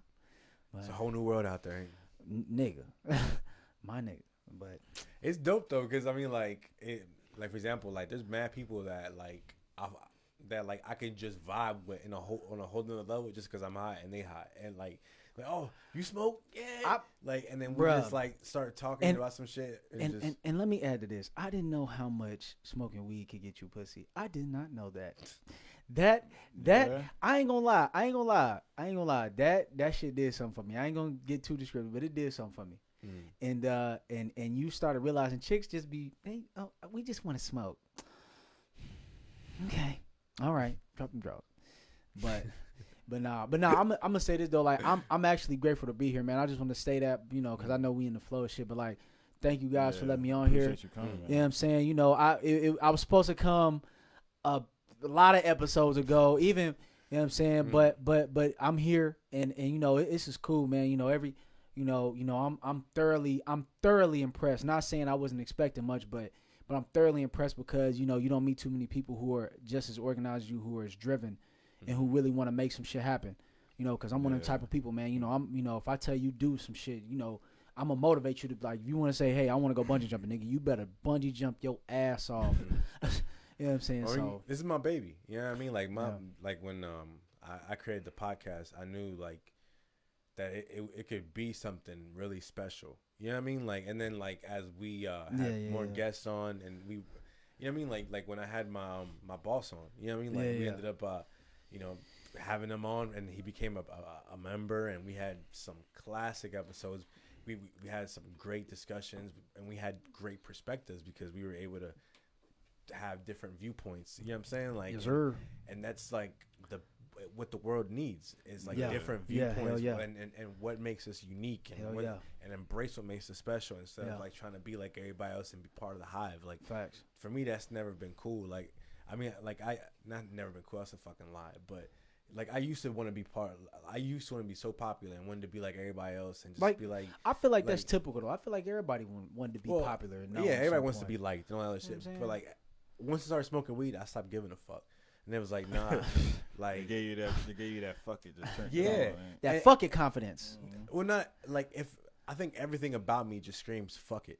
Like everything I say, highly offensive, fucking on Twitter. That's why like, I fuck with you though, because like I said, you just gonna be like fuck it. Like I said what I said, bro, and if you got a problem with it, like that's on you, type shit. That's pretty much. You know what I'm saying? That's on you. You know. But because I realize like on Twitter, right? Either I say some shit that like make people laugh, and I get a whole bunch of people hitting me up like, "Yo, you funny as fuck," blah blah blah, and they start following me and all this other shit, and we just start like interacting, or like I've really pissed somebody off, and then like I hit like a sore spot or something, and then motherfuckers react, and it's just like too bad. Like I said it, like I'm not gonna delete it. I'm not. You feel some way? Too bad. You know what, and that's the thing, man. A lot of people, they not, you know, there's not too many real people, and a lot of people who really gonna stand on their shit, bro. A lot of people are scared because you know they don't want to get looked at a certain way, and that's the thing with me. Like that's why, you know, I don't really link up with too many people, bro. I don't, and that's just not how I do, because a lot of people don't have the mindset or the mind frame to really understand what I'm saying or like how I'm saying it, you know, and I feel like that's the same with us, because you know we all similar in some way. But you know we all similar. Well, even you know. do you remember like that situation? Like, sorry to cut you off, but like, no, you good. A couple weeks ago when that chick, you know, saw your tweet and then turned it into a whole something else. Oh you know yeah, like, Amber. No, I'm gonna say her name, Amber. You know, I'll give you some clout, Amber. Her Twitter name's Hey Amby. Yeah, nah. And like what's so crazy is though with that, I'm gonna explain that. So. Just to give y'all, you know, if you want his voice, that's frustration and annoyance. God damn it, you know what I'm saying? But Amber, yeah, bro, like it was some dumb shit. But like basically, you know, if you didn't know, but like it was the Bumble Clock tweets. You know what I'm saying? They got the Bumble Clock, and it was OnlyFans, or it was like something about recording. It was OnlyFans. It was one of those, and I quoted it, and a lot of people retweeted it. For real, it was over 100 people that retweeted it. So I felt like people was feeling me, and so I said, it's cool to make an OnlyFans. Like it was, I'm paraphrasing by the way. I said it's cool to make an OnlyFans if you want to cash out online and do that shit. You know, I wouldn't mind doing that with my girlfriend. You know, if we had a mask on or not, and you know, we can cash out and make money together. Not, you know what I'm saying? And then she took it as, oh, so you just gonna pimp her out. What you so greedy that you need more money than loving her? And I was like, I looked at my phone and I was like, yo, like what you talking about? And she snapped me. You didn't notice. She snapped me and she screenshotted and sent me that tweet and was like, why? She was like, why would you say that? She started just grilling me. She didn't want to listen to nothing. So I was like, man, you're tweaking. I'm like, you're tripping. Like, and just to give you a background on the type of female she is, she's one of those illogical females who doesn't. She even admits she don't want to operate off logic. She operates off straight emotion. And like, I never really. You can't even like. Bruh. How you talk to somebody like that? And the thing is, remember how we said earlier how we have them friends that we keep around even though we don't want to keep them around? She was one of those friends. But then when you start going on social media and like not telling me like, hey, I'm finna post this about you. Can I do it? Can I talk shit about you? You know what I'm saying? I'm either tell you yes or no. If I tell you yeah, it wouldn't have been an issue. And I still would have argued with you on some funny shit, but it wouldn't have been an issue because I know that you was doing it. But the fact that you went on there, you posted a screenshot of my tweet, and to call me a pimp and to get personal and assassinate my character, that shit's fucked up. Oh, I'm not finna do that, bro. And I don't care if one person's watching or 100,000 people watching. You're not finna attack who I am, bro, because I've never been a manipulator of women, and I've never put my hands on a woman. I don't even think about shit like that. And you're really attacking, you know how I was raised, because my whole family raised me and they didn't teach me that shit. So when you say shit like that, I look at you like, yo, you gonna watch your fucking mouth. To me, that shit's lame. And like and for her to take it that far and her to keep arguing that shit, knowing she was wrong. Yeah. With this, she was arguing with this nigga for like 20 tweets. I looked the next morning. I'm like, let me wake up. I look at Twitter. They still arguing. I'm like, oh, okay, that's nothing new.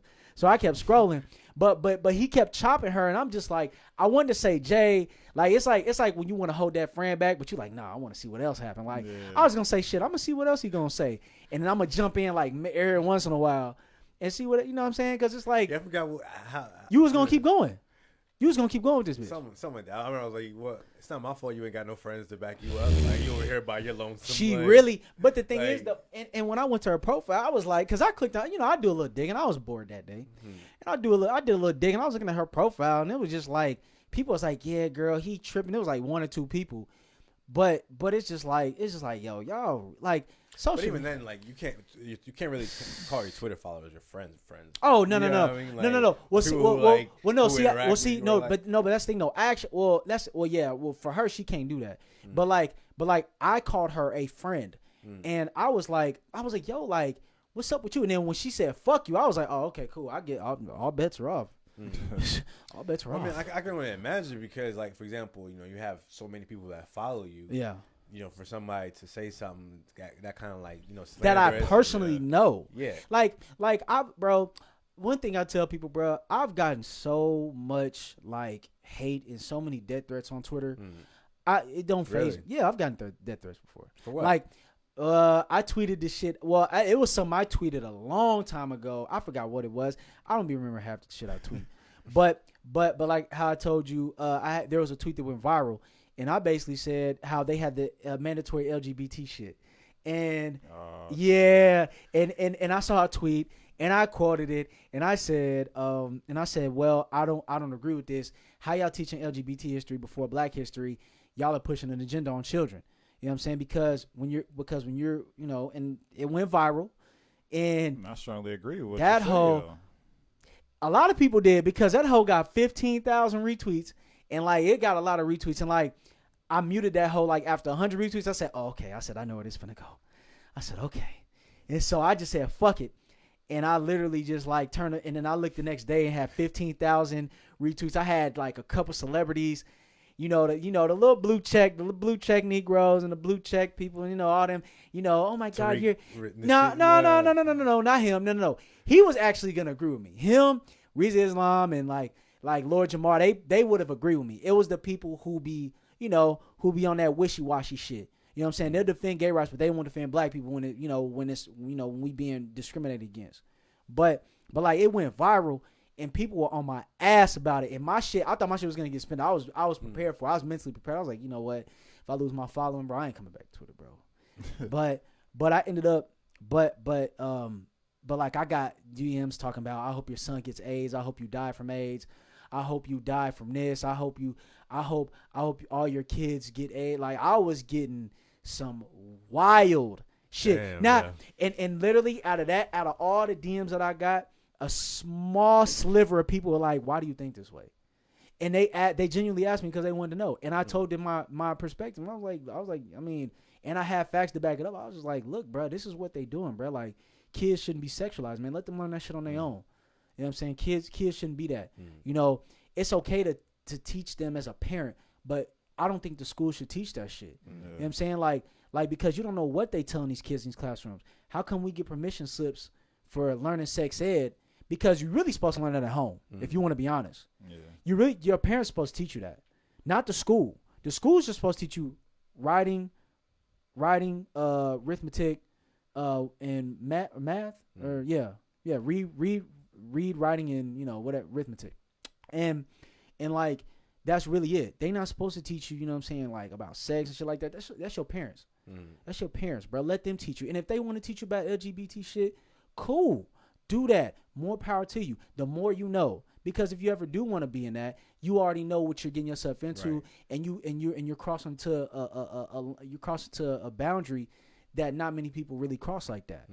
And so I just wish that was what happened with that shit. Well, you know I mean, I can only imagine because I know I pissed off the gay community a couple times. You keep my mentions. Let me tell y'all something. Being this podcast social media manager, let me tell y'all something. This man across from me right here, not him. I don't really hear too much out of him, but this nigga across from me, I just to get a good laugh to make my day, I look at your page and be like, what this nigga said today? Oh, he ain't pissed nobody off. Oh, shit. Damn it. He ain't pissed nobody off yet. Oh, I'll go back tomorrow. And when I see you talk about like how like my mentions, like I'll get your notifications on the app, and I'll be like 20 locations. I'll be like, I didn't tweet nothing, and I'll be like, oh, this nigga. Oh, what he do now? You know what I'm saying? It's, I've been seeing that 20 a lot lately. I'm nigga, yo shit popping more. Yo, I ain't gonna lie. I've been tweeting some shit, but like, yo shit, bro, yo shit stay booming more than mine. And even with Really? the new, because like my shit stay booming like on some regular shit, but like for you to have a smaller profile, even without me promoting some of this shit sometimes, not saying I don't do it, but like even when I don't ask you to because I know that some of the stuff I say is so wild that I'm just like I don't even want you attached to it. I catch and you know what? I see that's why I fuck with you. That's why I fuck with you because it's a company, it's a water company right now that follows me on social media, and they be watching my shit. And I don't want to say who it is, but they watch my shit, and like I fuck with them. Like I was in LA and I took a picture with one of their water bottles, and they followed me off the rip because the picture was so crisp, and they was like, hey, we like that. Can we post this? I'll be like, oh yeah, cool. And they be like, yeah, if you ever want to post some more shit, let us know. We got you. Or if you ever post them, I'll be like, all right, cool. So yeah, they watch my shit. So gotta be careful. Yeah. No, I know. Well, and I'm like, I knew that it was gonna be an issue, like because you had such a big following. I don't think now. I don't think it's from issue for me now because I don't know. Nobody don't know me yet. Yet. Yeah. So it's just like. So it's just like, right now, I'm just letting my nuts hang. You know what I'm saying? I'm not going to be a coon, though. Like, I'm going to say this. Let me become famous one day. I'm not going to be no fucking coon. I'm saying that shit on the mic, nigga. I'm saying that shit on wax. I'm not finna be no damn coon. I'm not finna sell out for nobody. That shit lame. Well, for me, I don't even want to be rich, bro. Because I want to be comfortable. Because I know if I'm rich, then I'm probably going to make some bad decisions. So I feel... You want to be wealthy? I want to make enough money that I can take care of my kids and they're gonna be all right. Like, but I don't want to, like, I don't want to have so much money that I'm like, for example, right? Like you look at these rappers, like I want to be like some of them niggas just be doing too much. I make rap music. I dabble. Yeah. You know what I mean?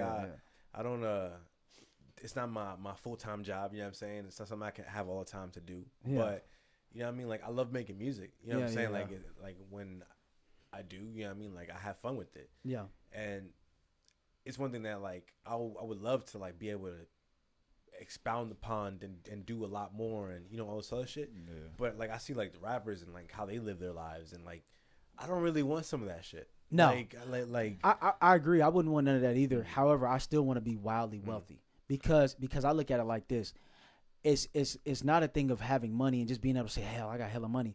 It's the fact that you have people that are taking care of generations to generations, and you have things that you own. Like it's more than money. You got land. You have possessions. You have things that build up in equity and build up in value. Like art. Yeah, shit like that. Hell yeah. Like when Jay-Z was talking on that 444 shit, that nigga was spitting some shit. He was spitting some shit. And I think I wish a lot of black people would understand that, man. Like ownership is where we begin to financially rise, and it's not just with black people, it's with Puerto Ricans. You see, it's funny, Puerto Ricans and anyone that's of the Hispanic or Latino descent, or if I said that right, I don't want to offend nobody. No, you good. Okay, cool. But like people, sorry, no corona, sorry. But like other people other communities, they bounce their money around a lot. Jews bounce their money around 30 times. Chinese people bounce their money around 20 to 30 times. Jews be giving out like their own people loans of like nigga low to 0% interest. When a dad is ready to retire, guess what he does? He passes a story to his kid, be like, all right, run my shit, and that's that. There's the kid don't debate. The kid don't be like, I don't want to run it. That's like an anomaly type shit. That's on some movie shit. You already know, but like they don't have to study shit in school because they already know what they're gonna be. Man, they was in the shop doing everything. And most of the time, unless the kid is doing becoming a lawyer or a doctor, if they just running a store, they not finna go to college. They finna pocket all that money and be like, all right, I'm not finna be in debt. I'm finna have this family money that's finna kick in. You know what I'm saying? I'm finna be good. You know what I'm saying? It sucks, yo, because like as a minority, you feel that pressure, like to take care of like your parents, the people around you. Oh God. So like you don't want to let them down. Oh God.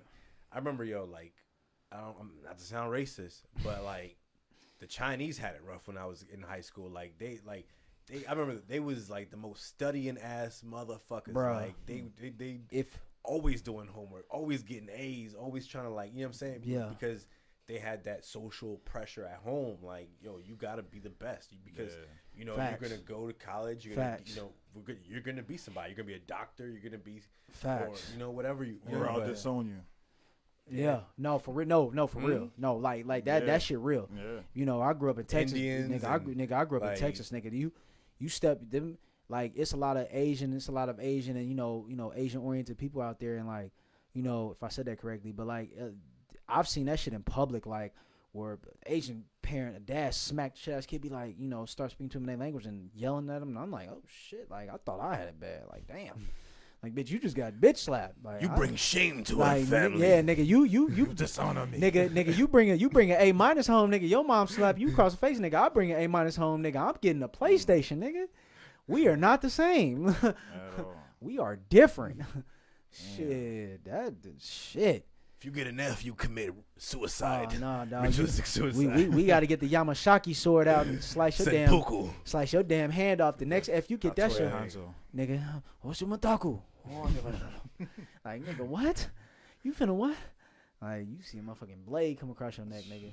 But I mean, that's how I was. Like I know definitely I had that. Like my mom was like, yo, like, you know, go to school, learn English, make sure that you can like, you know, facts. Get yourself in a position where, you know, you could be successful. Like, you know, if you're bilingual, you can, you know, go work at a hospital and you know, translator, do whatever it is, you know, like, and she definitely, you know, pushed for me to be successful. And I turned out to be shit, but that's not the point. I disagree vehemently.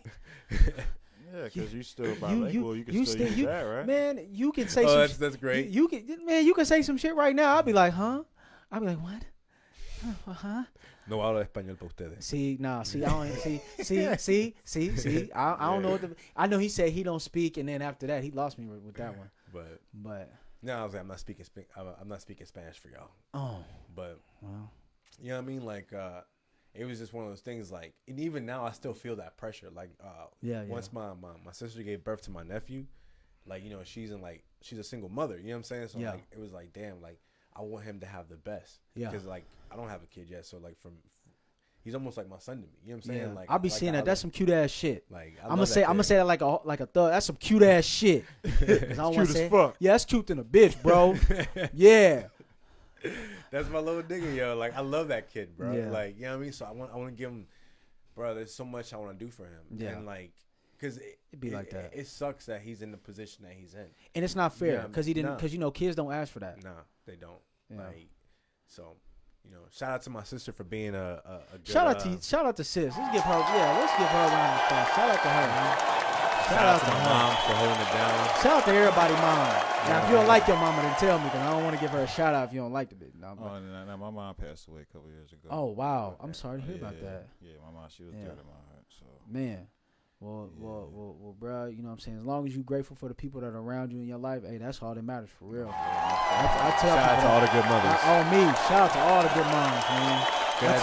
That goes unappreciated and underrated sometimes. Yeah. I tell my mom, yo, like, when we on the phone sometimes, like, I just remind her, mom, like, yo, like, I fucking love you. Like, hell yeah, got like, to. You done like so much for me. As much as like, you get on my nerves. Like, oh yeah, my mom gets on my nerves, but like I love the shit out of her. Yeah, like, love your mom while she's here, man. Facts. You know what I mean? I fear the day that I don't even think about shit like that. That shit. I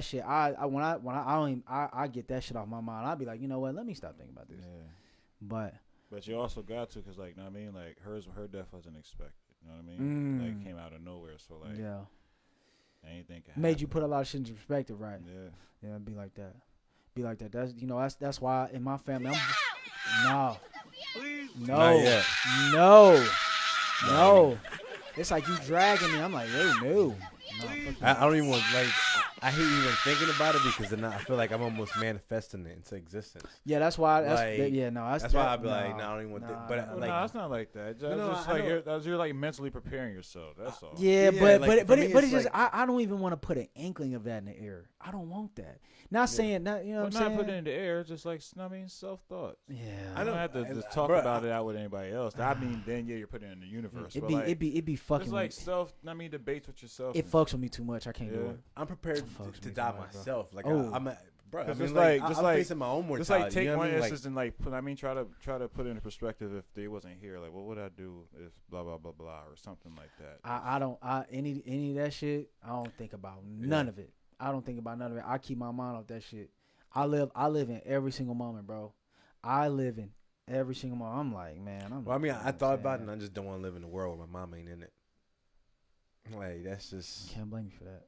I know she's gonna die one day. Mm. I know I'm gonna die one day. I know my brother's gonna die. My sister, my dad, my nephew, all the people around me are gonna die one day. But like, I just don't even. I'm just gonna cherish them while I'm here, and just. I'm gonna be here for another about 1,000 years, so I'm good. Yeah. No, I'm kidding. No, I'm kidding. Yeah. But I don't know. It's scary to think about death. Like I don't even like. I wonder how it's like how it feels. Like I'm good. Is it like a light switch? How were you when you went to your first funeral? Oh, I was I think I was 13. So back in Lexington, Kentucky, my uncle was dealing with this dude. He had a CD shop. This is when CDs was big. He had a hip hop shop, and he wanted to turn to a hip hop barber shop where he had barbers and CDs, at the same shit. But he never really got off the ground. So he dealt with this black dude named Gerald. And I remember this shit like it was just a Gerald. Like Gerald had he was a pimp, and I think he did drugs too, but I don't want to make that assumption. But Gerald had allegedly. Allegedly, but he had this white girl that was with him, and it was so crazy because like he had this white girl. And he'd be like, yeah, and he would come to me like, what's up, little man? I'd be like, what's up? And the first time I met him, it was all cool. He was cool than a bitch. I was like, this nigga is cool as hell. But as a kid, I was like, I thought everybody was cool because I was always like a cool kid. I never really was like, oh, I hate everybody. Like, no, I liked everybody. And I think the next week, my uncle was like, hey, we gotta go to a funeral. And I don't like as a kid, I didn't know what that shit was, but I was like, what is that? He was like, oh, we got it. Gerald. Something happened to Gerald. I was like, what happened? And he didn't tell me, but my cousin, he was a catty ass nigga. So he was like, yeah, he got shot in the neck. I said, what? And I was like, bro, I was so heartbroken. I'm like, that's horrible. I was like, not Gerald. He's such a nice guy. He has a wife. Not knowing that was one of his missions. And I was like, damn, not Gerald. I said, fuck. So I was like, man.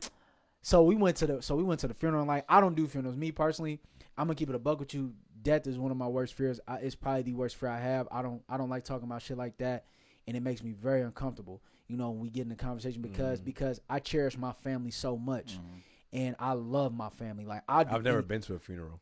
Oh, see, never been to a funeral? nigga. Let me tell the first reason I asked. I'm not to cut you off. Yeah, the no, reason you good. I asked him that because like I've been like, all right, my grandmother like she was heavy in the church and everything, right? Yes. So like. I've been to like funerals since I was like 4 or 5 years old. Oh no, hell no. I mean, I've been to aunts. Like I've been to a lot of. You've been surrounded by death. You are better than me. So I think that's why I'm like. I struggle with that shit. With it, you know what I mean? The first funeral I went to at 13, when we went, me, my uncle, my cousin went there, and we were dressed regular because we just wanted to show support and dip. Yeah. And we walked up to the casket, but like we didn't get close. Like how when people go to the casket, they look above and they're like, huh. And then they go back and look, and it's just nigga, we were 50 feet from the casket. We were 50 feet, and like we were like we backed up, and my uncle he did one of these, and I was like, back up. I'm like, it looks bad. I'm like, don't do that. And then so we looked, so he got closer, so I got closer, and then I looked at him, and you could see where he got shot. And that fucked me up. I was like, oh no. I said, oh no, I ain't fucking with this. It fucked me up. And then that was, and then I went. That's why maybe you're so traumatized with the idea of death. It's more to it than that. I ain't gonna get into that, but it's more to it than that. But I went to another funeral. It was an old roommate of mine. His name was Tonta. God rest his soul. Shout out to Tonta. Shout out to Triple T. Shout Tonta Terrell Taylor. That's the homie. He died of leukemia. And what's so crazy was it happened so fast and it was unexpected. He had leukemia, but we thought, me and my other roommates, under the impression, like, hey, like, you good? He'd be like, yeah, I'm good. We're like, all right, cool. And we were in the apartment, And just one day, his mom, he called us and was like, hey, come to the hospital. We like, for what? He was like, I need you to bring something. We like, all right, bet. So we start bringing his shit. We start bringing some of his shit. And we didn't think none of it because it was shit he needed on a regular basis. So we left the hospital. He's like, hey, man, y'all take care of yourself. We was like, all right, bet. We like, hey, man, let us know when you get out the hospital. We'll come get you. He was like, no, I got to ride. We was like, bet. We leave like 2 or 3 weeks. Sound like he knew. Like, huh? No, he knew. And what's crazy was what fucked me up. When his mom, a few weeks, like a couple months later, we didn't see him and we were getting worried. We were getting really, really worried.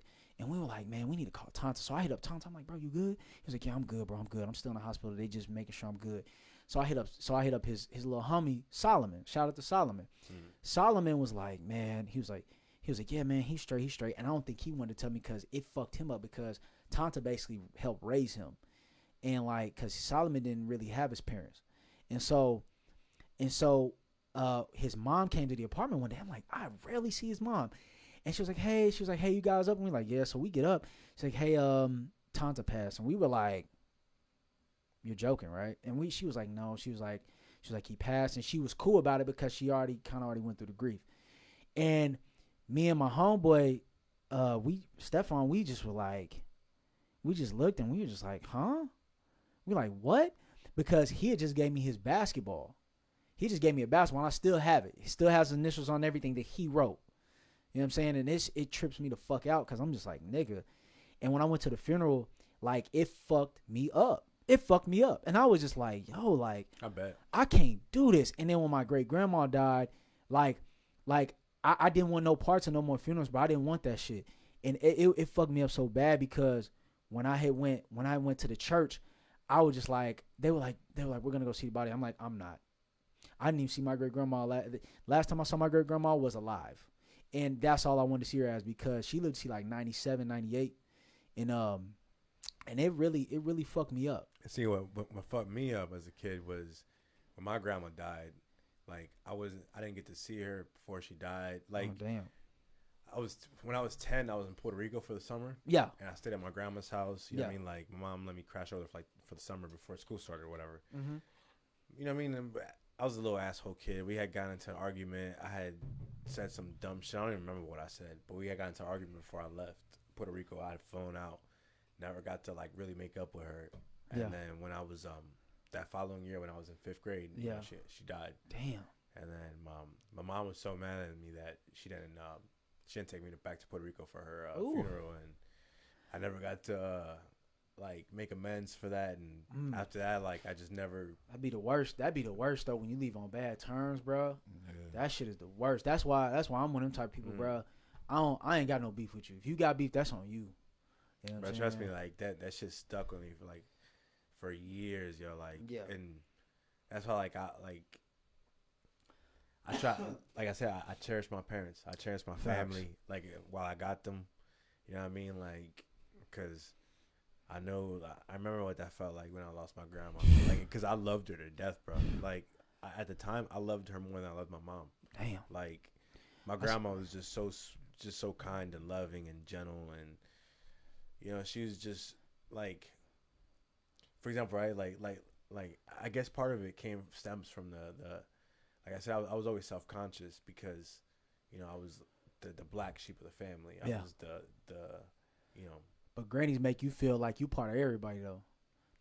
Nah, like, she made me feel like I was her favorite. Oh, like, damn. You know what I mean? Like I was her firstborn. Like I was her first grandchild. Like, I was special to her. Like, yeah. And when she died, I lost that. You know what I mean? Hell yeah. So that shit sucked. But, you know what I mean? Like, I got to, you know, spend time with some of my other family members. Like, I've only had 2 deaths in the family that really affected me. That was my grandma and my cousin Monty. There's actually a picture of her up there. Okay. I would always keep her in here and with me. But I didn't get to go to her funeral, and I didn't know she had cancer. Like, oh shit! And then, you know, she was suffering from cancer for like a year. You know, didn't tell nobody, and then she passed, and I didn't get to.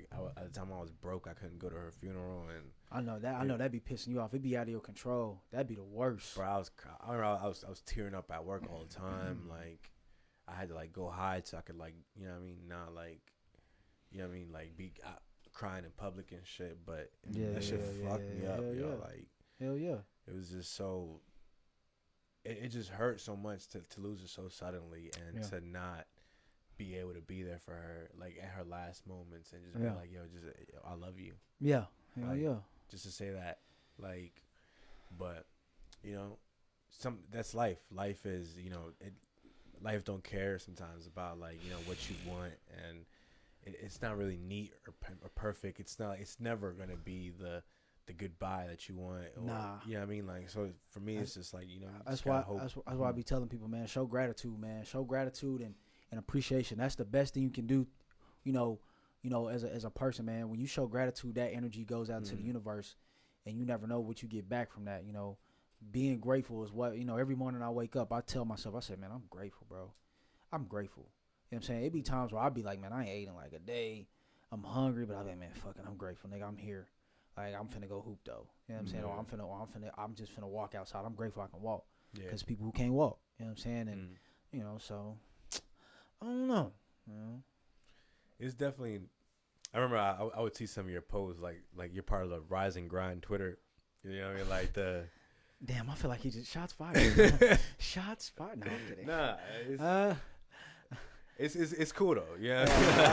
That was a shot. The man, you broke cause you sleeping. That's why you broke cause you sleeping, nigga. You broke. Rise and grind, nigga. Ain't no rise and grind. I'm already rose, nigga. I'm rose and woke, nigga. See, he knows, like rose and broke. No, but it's like it's good though to that there's people out there like that to kind of inspire some motivation in people and shit like that. And I don't think you were like that bad, but like I had logic. I was realistic. I'm realistic. These motherfuckers, like, it be the motherfuckers that be like, man, see, if you bought cornflakes for a week and you can't survive off that, man, I don't know what to tell you. Like, you just broke, like, you know, some dumb shit. Like, they be like, nigga, what? But I'm realistic, man, and I be as general as possible. You know, I think that's why I've had hella people tell me, like, you should be a motivational speaker. And I actually want to do that, but I don't know when I will start that. I guess I'll probably start that, like, I don't know, just whenever it happens. But it's like I'm general. I just give general advice, and I keep it simple. When you keep it simple and you say less, a lot of people tend to be towards that, because when you start getting specifics and you start sounding dumb. Yeah. You know what I'm saying? Like, I tell people all the time, like, just persistence always conquers. Be persistent. And they be like, well, what you mean by that? And I'm like, keep going. Keep at it, nigga. Keep going. Keep going. Keep it pushing. You know? So, you know, a side note, what's the wildest thing you've ever seen on Twitter and in your time there? Ooh. Before they had the rules. All right, so it was this. Oh man, this is what I can remember. It was a white Titty girl. Tuesday. Hey man, you remember Samantha from Samantha Cartel or something like that? Yeah. With them big titties, dog. Oh, I wanted to fuck you had porn stars on Twitter. Like, you had the OnlyFans chicks that before the OnlyFans, and like you had the porn stars that was just like, fuck it, I'm just gonna show my pussy on here and you ain't gotta pay. Fuck it, it's free news for everybody. You get a nude, and like it was Twitter was a freer time, but like the wildest shit I saw, it was a white girl. And it was just a skinny white girl, and like it just showed, it was a video of her shitting out some gummy worms. Like not just like one or two, it was like 20 or 30 at a time. Yeah, it was some wild. Twitter was a wild time. That's the shit that probably would have got deleted off Instagram, Twitter. You know what I'm saying? Because, you know, Twitter now, they ban you for, you know, they restrict your shit if you type wrong, nigga. What? You misspelled two? Oh, shit, yeah, we gonna have to ban you, dog. Bro, I don't understand how that shit works, because I be seeing so much porn on my timeline. I'm nigga. Like, I thought y'all was cracking down on this. And bruh, like... And it be the porn I don't want to see either. Bruh, and like the curse, and you kind of, you get the brunt of it a little bit. The curse of following so many people. I follow like 100,000 people on Twitter. And And like the curse is when you do one scroll, a couple scrolls, you'll see a Bible verse. You'll be like, oh yeah, Joshua 2:8. Okay, cool. Or you'll see like, a kid hugging his mom for the first time, you know what I'm saying? Or some shit like that. But then you scroll up one more time and you seeing a gay nigga getting fisted on some like weird shit, bro. Like you see some gay shit, you see some wild shit, you see a nigga head getting chopped off, you see all types of shit, and I'm just like, oh my god. I don't know. One time I seen a video where like they raped a rapist in Africa. Oh no. Like, yeah, bro. Dub. Like, I was like, y'all putting this on Twitter? That's a I was dub. like, hell nah. Damn. Like, I'm not shocked. But it was like some shit in you Africa. Ever, you ever been on the dark web? No. Yeah, I have. Nigga. I have, man. I wanted to so I can get some drugs or something like that. No, like no. some DMT or something like that. No. Do But not They got like a Facebook. the dark Their own the, Facebook, the man. dark web, nigga. My cousin got me hipped on the dark web one day, nigga. I saw a video of the cartel, and I already knew where it was going. This nigga is sawing, and I'm like, nigga, he's sawing their fucking head. I said, what? Yeah, I saw some shit like that on Faces of Death, like when I was like 18. No. And Yeah, like I used to have all those videos. they're like the one dude he had like stolen some. You used to have the video, like what you Yeah. mean, like have them? Like I had like, all right, like the old school PS3s, the big dinosaur ones. Yeah. I used to download, mad movies and shit on there and all that off his website. But they had Uh-huh. the Faces of Death up there. They had like it was like 5 of them, and I downloaded them shit. I was like, all right, because I heard about it, so I checked it out, and yeah. That shit was nah. bloody. Like, nah. Like I remember, I yeah. seen motherfuckers getting their hands chopped off for stealing in like That's a lot of shit. Afghanistan or some shit. That'll like, be a no for me. kids. That'll be a no for me, dog. Like Yeah, man, you see some shit, man. even like before that, I remember what made me want to join the Navy was I had seen the execution of I think it was Daniel something. It was like some Jewish reporter for the New York Times or something like that. The redhead guy. Yeah, they chopped his head off. Oh and, shit. Yeah, bro, and it was like a fucked up beheading because like it was like they got. Oh wait, they I do it think I right. know what you're talking about. They were American, right? Were they American? The No. guy that they killed, it was American. The Jewish guy? Yeah. Yeah, no, I remember that, and they had somebody else hostage too. Didn't they have somebody Yeah, I else think hostage? so. Yeah, I think it was a girl or something. I don't know. I can't remember. Man, too that shit much, was long but- ago, but I know I know what you're like, talking about though. Yeah. But it was one of the. Oh, it yeah, was I the see- sickest thing I've yeah, ever saw in my life. I seen that. I was seen like, that. yeah, I want to join the Navy. I was like, we need to get that these shit was motherfucking crazy. these motherfuckers bomb them. I don't have the balls to kill nobody, bro. Unless it's like on some ultimate like self defense shit. I don't have the balls to really kill nobody, bro. I can't do it. Well, I mean, it's just not in my. It's just not what I do. It's not like something like I was thinking about, like wanting to do just like I just want to. No, I mean like I'm talking about the But- beheading, not you. Oh, Yeah, yeah. the beheading. Yeah, no, Oh, I can't. I can't picture beheading do somebody. That. Can't do that. Like I can't even Not picture gonna be able like to do it. just dissecting someone or like torturing somebody, like chopping them up or something like that. Like I could. That's not for me. Like if I'm gonna do something, if I was gonna kill somebody, it's gonna be quick. Like Oh, I'm just gonna shit. shoot you in the head and no. just keep moving. Oh no. Like Yeah. Well, I mean, like if it was like I got someone kids, I so feel if like- anybody fuck my kids, and hell yeah, For real, how many kids you got? I got 4. That's lit. Good for you. Good Yeah, for you. man. I don't have no kids. People, I get the question because I'm 28, so I get the question, and I'm like, hey, when you gonna have kids, bitch? Bro, Why? try being 33 without kids. Like You 33? yeah, Damn. I'm about Yeah. to turn 33. Really? Yeah. Oh shit. I didn't know that. Mm, Damn. So I'm the young buck in here. yeah. Oh shit. Oh shit. Well, it wouldn't be the first, but nah, that's cool though, man. Yeah. It's Yeah, I like- got 4 kids though, man. I know. How old are they? My oldest is 13. My youngest Really? is 5. Yeah. Okay, so you had kids when you was 20. 21. 21? Yeah. Yeah. After I did some time and shit. After I got out of upstate. Oh, for real? Came home. Yeah. Okay. Yeah. No, trial and error. It is what it is. You feel me? Yeah. You feel me? It is what But- it is. But nah, I don't know, man. But nah, I'm just glad, I'm surrounded by people, like you guys. You know what I'm saying? It's real cool and like it's crazy. It's crazy how social media, speaking on that, like it's crazy how we here. Mhm. Like if it wasn't for social media, we wouldn't be here. Like this shit wild as fuck.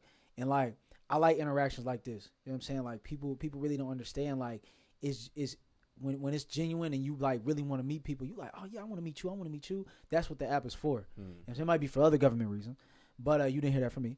But now like it's cool because you get to meet hella people. You know what I'm saying? And well, definitely, there's definitely the networking aspect of it.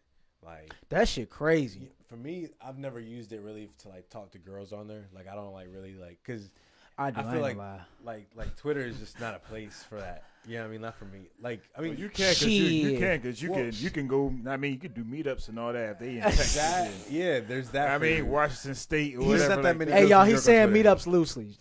He's saying meetups loosely. But yeah, I mean. Under hot fire. Yeah. Let me back up from this mic a little bit. Yeah, let me. My ass got about to get flooded. My ass got hot. Where you be beating up at? Where you going? Like, shit. None of your business. No, but like, what'd you do when you went to Miami that week? Shit. Hey, look, if you follow me on Snap and you on my private Snap, you know what went down in that hole because I told it all. I told it all on that one, But when people ask me about like my trips and what I do, I tell them what they need to know. You know what I'm saying? Like I tell people what they need to know. Like if you tell me, like people ask me what you coming, to Pennsylvania for? Oh, I'm doing this podcast, with the homies. Okay, cool. You know what I'm saying? I'm not gonna say the extra shit. What the fuck I need to do that for? Like, stay in your lane. Like I'm gonna tell you what you need to know. You know what I'm saying? The essentials. That's what they call it. So I don't know. Definitely. I know. I hate. Having to answer to anybody. Like that's one thing I like about being single. Especially if you're single. I hate I just like I hate talking to women that think they can do that just because y'all are talking. Yeah. And, like hold up. Bitch, we are not that serious. And see, that's the thing with me. Like I'm too independent. I'm an only child, bro. So like when you're an only child or you weren't really around your siblings much and you were alone for a lot, you like when somebody tell you something to do, you like, bitch, who is you? Who are you? Like, no. You know what I'm saying? Yeah, I just been single for too long. I'm just at that point now. It's just like, I ain't gonna. Like, it would take like a chick that is the shit to make me want to be like. I know. I'm gonna make time for you. I know. It's kind of. I know it's a little bit. I know you just a little bit older than me. I know y'all a little bit older than me, but I know you got a girlfriend, wife. No, I'm just getting out of a marriage. Okay, cool. I'm in the middle of a divorce. Okay, cool. Hey, whatever, do what you do. You know what I'm saying? But like I know even being single, I'm just gonna say you single. Even being single and being older in your 30s, I know it's a little bit nerve wracking because you have people, especially with no kids. You got kids, right? No kids. Okay, so like if somebody asks you who has kids, like, hey, when you having kids, or like, hey, when you having a girlfriend, like, and it be family that asking you, and you're like, nigga, like one day, nigga, I was on the interstate, my granny's like, hey, so when you having kids? And I stopped the car. I said, are you serious? I said, are you serious? I said, where'd this come from? She's like, well, I never really met none of your girlfriends. I'm like, that's for a reason. They wouldn't worth it. They wouldn't worth it. Heavy facts. Yeah. It's a privilege. It's a privilege to meet my family. The fuck? But when you I haven't brought too many around my family, like for a reason. Like, and then it's just like for me, if I want to, like, I don't want no baby moms. Like, so if I have a kid, like, it has to be with somebody that like I know is gonna work out with forever. Like, and I know people don't have kids with people that they don't think that and shit happens. Work out with. Yeah, and shit happens. But like, I feel like I don't know. Like, when I meet that shit, like I said, like that chick that's gonna like break me out of like me being single and wanting to stay single. Yeah, like it's not worth it. Like, cause I have too much going on right now. It's just. To fit somebody into my time, like I'm just selfish with it now. I'm not gonna lie, I've had an opportunity. Like I ain't gonna lie, my ex, she was bad as fuck. I fucked that up. I'm saying that on mic. Like it's gonna be women be like, what'd you do? Like, oh my god, like I can help you over. Like nah, but on some real shit though, like I had a chance to have that shit, but I fucked that up. Shout out for taking accountability. Accountability. It's a word that a lot of people don't use. Bitches don't think we take accountability for shit, nigga. Like they never give us our props when we accountable for shit. It's so funny because I tell people this on social media. You see a lot of women bash a lot of men a lot. You never really see too many men bashing women. You never do, and when you do, they all it's on them. It's nigga. It used to be the weirdos, like the incels, like the ones that you know not getting pussy anyways. Yeah. And the thing is, but even then, like a lot of some of the shit though I've seen that men say about women is justified though, because I've seen videos of niggas getting their shit busted or like a woman setting them up or some shit like that, and it's like this bitch cheated on me, this bitch did this, woo woo, and they even prove the receipts. It's like, oh shit, okay. But when women do it, it's some petty shit like, oh, men are breathing, y'all trash, or like,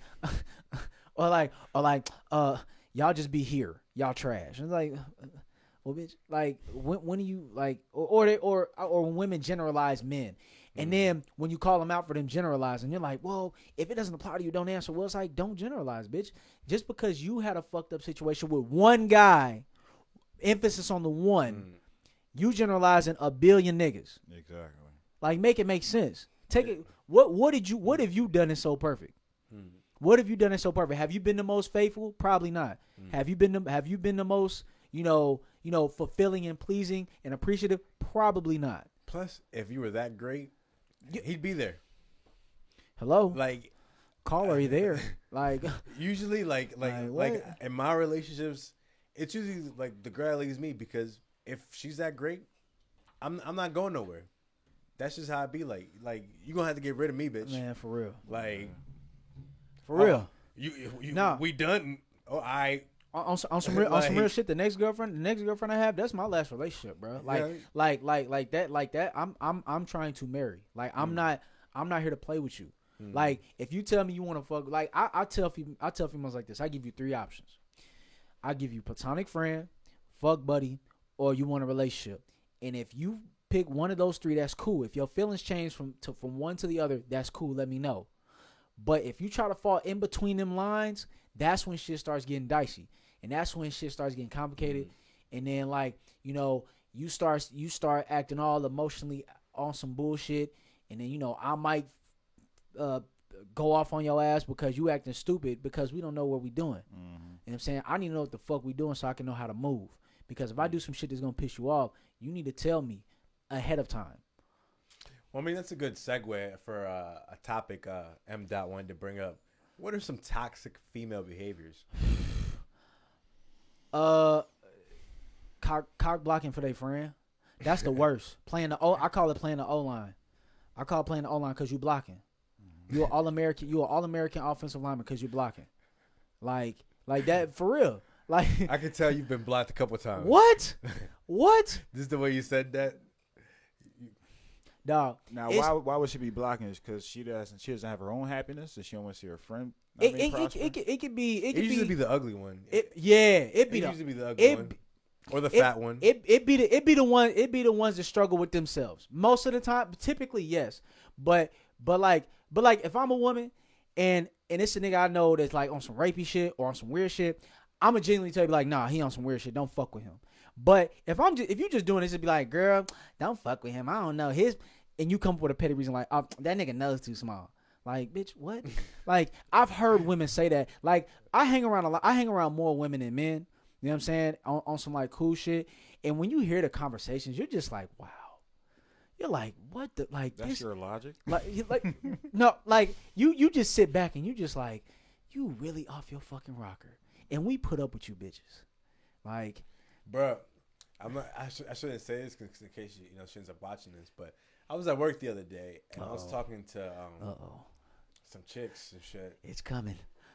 Nah, I'm trying to think of a good way to phrase this because now I'm self-conscious of the fact that they might watch this. You know what I mean? But we were having this conversation and she was just like, yeah, this one girl, let's just say a bigger girl. You know what I'm saying? She big bone. Yeah, she was talking about how like, I was talking to these guys and they don't got much to offer for me. Like this guy, he was saying, oh, I got a car. Oh, I got a job. Oh, I got a house. Oh, I got this, but I got all those things too. So like, what you gotta offer me, nigga? And I'm just like, I bet you ain't even bad. Like, he was taking one for the team. Can I play devil's advocate on that one? I can. Let me play devil's advocate. I understand what she's saying because she want to be valued.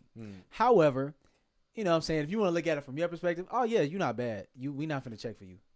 And not just that, like it's not just like from the looks aspect of it too, because like it's just the attraction. Like she was like she had like a dude mentality. You know what I'm saying? Like, the energy was a little too masculine.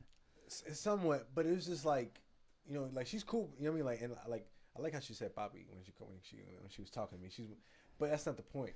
But bro, I would almost fuck her just because of how she said "papi" to me. Like almost. You sound a little toxic. Nigga, I'm of course I'm toxic. Like I love my toxicness. Like embrace it then. Fuck it. I embrace it. This nigga swimming in it. Like backstroke it. Just that's another thing. That's right into the pussy. Yo, bitches love toxic niggas. Let's be real. Nah, for real. Let's be real. When I was good, bitches wasn't throwing pussy like that. Facts. But the second I started being toxic and started acting like the niggas that they was always talking shit about, I was getting more pussy. So you know what I mean? Like I stuck to what works. Like that's what we do as men. We look at what works and we go, I'm gonna do that. Facts. And we're more practical about it. We don't overthink it. We're more logical and practical about it. That's why when it comes to cheating, like that's why men and women cheat different. Mm-hmm. When females cheat, it's like leading up to it. It's like a build up. But like, oh man, it's like an emotional connection. Yeah, like, they gotta build an emotional connection with the mom. They gotta do all this shit. Mm-hmm. Like if you go as far as having a side baby with this nigga, like it gets deep as hell. For guys, it's some simple shit. It's like I was thinking about the other day. She look good. Let's smash. Yeah, it's like, you know what? I've had a home meal for 3 Ain't months. no wrong getting dessert. A little extra meal. I kind of went McDonald's today. I want some fast food. It's that simple. Like let me get a McChicken real quick. That's a hell of an analogy because these hoes be McChickens though. Like we at home eating. We eating home cooked meals. We got a home cooked meal right here. But sometimes we want to go to Cheesecake Factory. Get a piece crave of the McChicken. You know what I'm saying? The McChicken gonna fuck the shit out you. It might fuck our stomach up. You know what I'm saying? It might do a number on our system. It's gonna run through you, and it might hurt a little bit too. You might but at the same time, you're like, man, fuck it. I kind of want to dabble in that a little bit. Yeah, you know that home cooked beef stew. It's good. You love it. But you had it every good, and it's good for you. Yeah, it's good for you. But McDonald's ain't good for you. But hey, you had it every week. You know what I'm saying? It's hot, ready right now. It's convenient. Hey. Damn, that's a hell of an analogy. But that's how I felt like when I cheated. It was just like, I just wanted to try something, like, or not even like, and see, and like, or I felt underappreciated. Like I felt like, all right, well, you don't want me. I'm gonna go fuck this bitch then. Well, see, I ain't gonna lie. The first time I was on some fuck shit, like yes, ladies, before. If you're watching and you know me personally, because I already know I'm finna get some messages about this if they watching. If you fuck with me and you feel like I was on some snake shit, okay, cool. I'm sorry. Like, my bad. I'm sorry. I was running through them. You don't even look like you're serious. You look like you toxic right now, my nigga. Like, just a hair. Nah, but real shit though. Like, it just be for me. It's simple. Like, if I was like fucking different, it's just on some sex shit. It's not. It's nothing deeper than that. Like, you ever get like a chick that you ever been with a chick that just ain't like adventurous enough sexually, and you like, nah, yeah. You know what? Yes, I'm gonna fuck with this bitch just because she suck dick better. And this bitch don't suck dick at all. And you know what? Men and women we give different people different roles. We compartmentalize. Women have a food, and ladies, don't lie. You have a food nigga, you got a shopping nigga, you got a nigga strictly for dick. I've been one of them niggas. I'm not the food nigga, the shopping niggas. I'm not finna spend no money on you. Fuck that. You just the dick nigga? Yeah, I was the dick nigga. I was putting the hammer down. Yeah. That's what he be telling. I was putting the hammer down. That's what food niggas be telling themselves. Similar situations. Yeah, and what's crazy is the food niggas and the shopping niggas. They swear to God they gonna fuck, but I be in the cut like nigga, I'm watching you niggas. I'm seeing you. Like, y'all buying her all this shit. She damn near giving me all this shit too. Like, she bought you food. Oh, you bought me food too. Thanks, bruh. Like I've been in that situation, and it's funny because it be the nigga that be fucking her that she be venting to the most. That's the one they vent to because if she tell the nigga to spending money on her shopping, she gonna scare them niggas away. He sees her most vulnerable part. Yes. He sees Facts. her at her most vulnerable. He sees the real her. He sees you naked. No, for real. And it's irony to that. And it's funny because I've gotten so cool with women where we would just be fuck buddies, but then they'll be like, "Damn, you really cool as hell." I'm like, "Damn, I can really talk to you," and it'd be on some accident. It'd be just on accident, and I'm just like, "Well, yeah, like I'm chilling. Like I don't care. Like we just fucking. That's what I keep it to." Like, damn, I can cut couple guys off. You can take their spots. Yeah. not spending no money on your ass. But yeah, nah. But no, I've had chicks want to do that though. Yeah, it's weird. And like, want to spend more time with you and all that. Yeah, and like honestly, some women is work because some women it just be like all right, cool, like we spending time together, like all right, cool. Like it's and we kept it to that. And like it's still women that I'm cool with. They probably watching. Is there some that you spend time with? And you be like, oh, I see why she got a lot of different niggas doing a lot of different shit. Fuck yeah! For being in college, you see that shit all the time. It's more relevant in college than it is with actual grown people who got bills and who actually are out of college and have real life shit. Because in college, you know, everybody still trying to find themselves, and you got a lot of college girls that I knew had sugar daddies, and it be times where they be like, hey, drive me to my sugar daddy, I'll fill your tank up and I'll get you food, or I'll have him send you $20-$30. I'll be like, bet. And like you notice like it's women who I know now who literally don't have to worry about a bill, not certain bills, any bill, it gets paid. Some wild shit. And when you see it, like it's one thing when you hear about it, but when you see it and you like ride with them and they telling you everything, you're like, damn, man. Yo, you ever had a sugar mama? I want one. Nah. I got offered a sugar mama, but she was too loud with it, and she wasn't discreet enough. Yo, you want my sugar, baby? That's exactly how she said it and what she said. And I was just like, cause here's the thing, when you meet older women, and this apply even when you in your 30s, it still applies to you. And it sucks for me because I've been getting this ever since I turned 17, 18. Like when I was 18, 17, and I started meeting my mom's friends and being around more older women. It was weird because they will always try to shoot their shot for their daughter. Because when I got to a certain age, when I was like older, when I was like 21, 22, 23, 24, 25, they was like, oh shit, no, I'm shooting my shot for me. And I'm like, oh shit. Like, man, you don't know what you getting yourself into. Like, I'll take your I'm gonna beat the brakes off you. I'm 21. Knock the dust out that pussy. Like, I what got you say? 7 nuts up in these balls. What? Clips. Put What? network all night. What? And it's so funny because it you know, I'm around a lot of older women some of the days, and and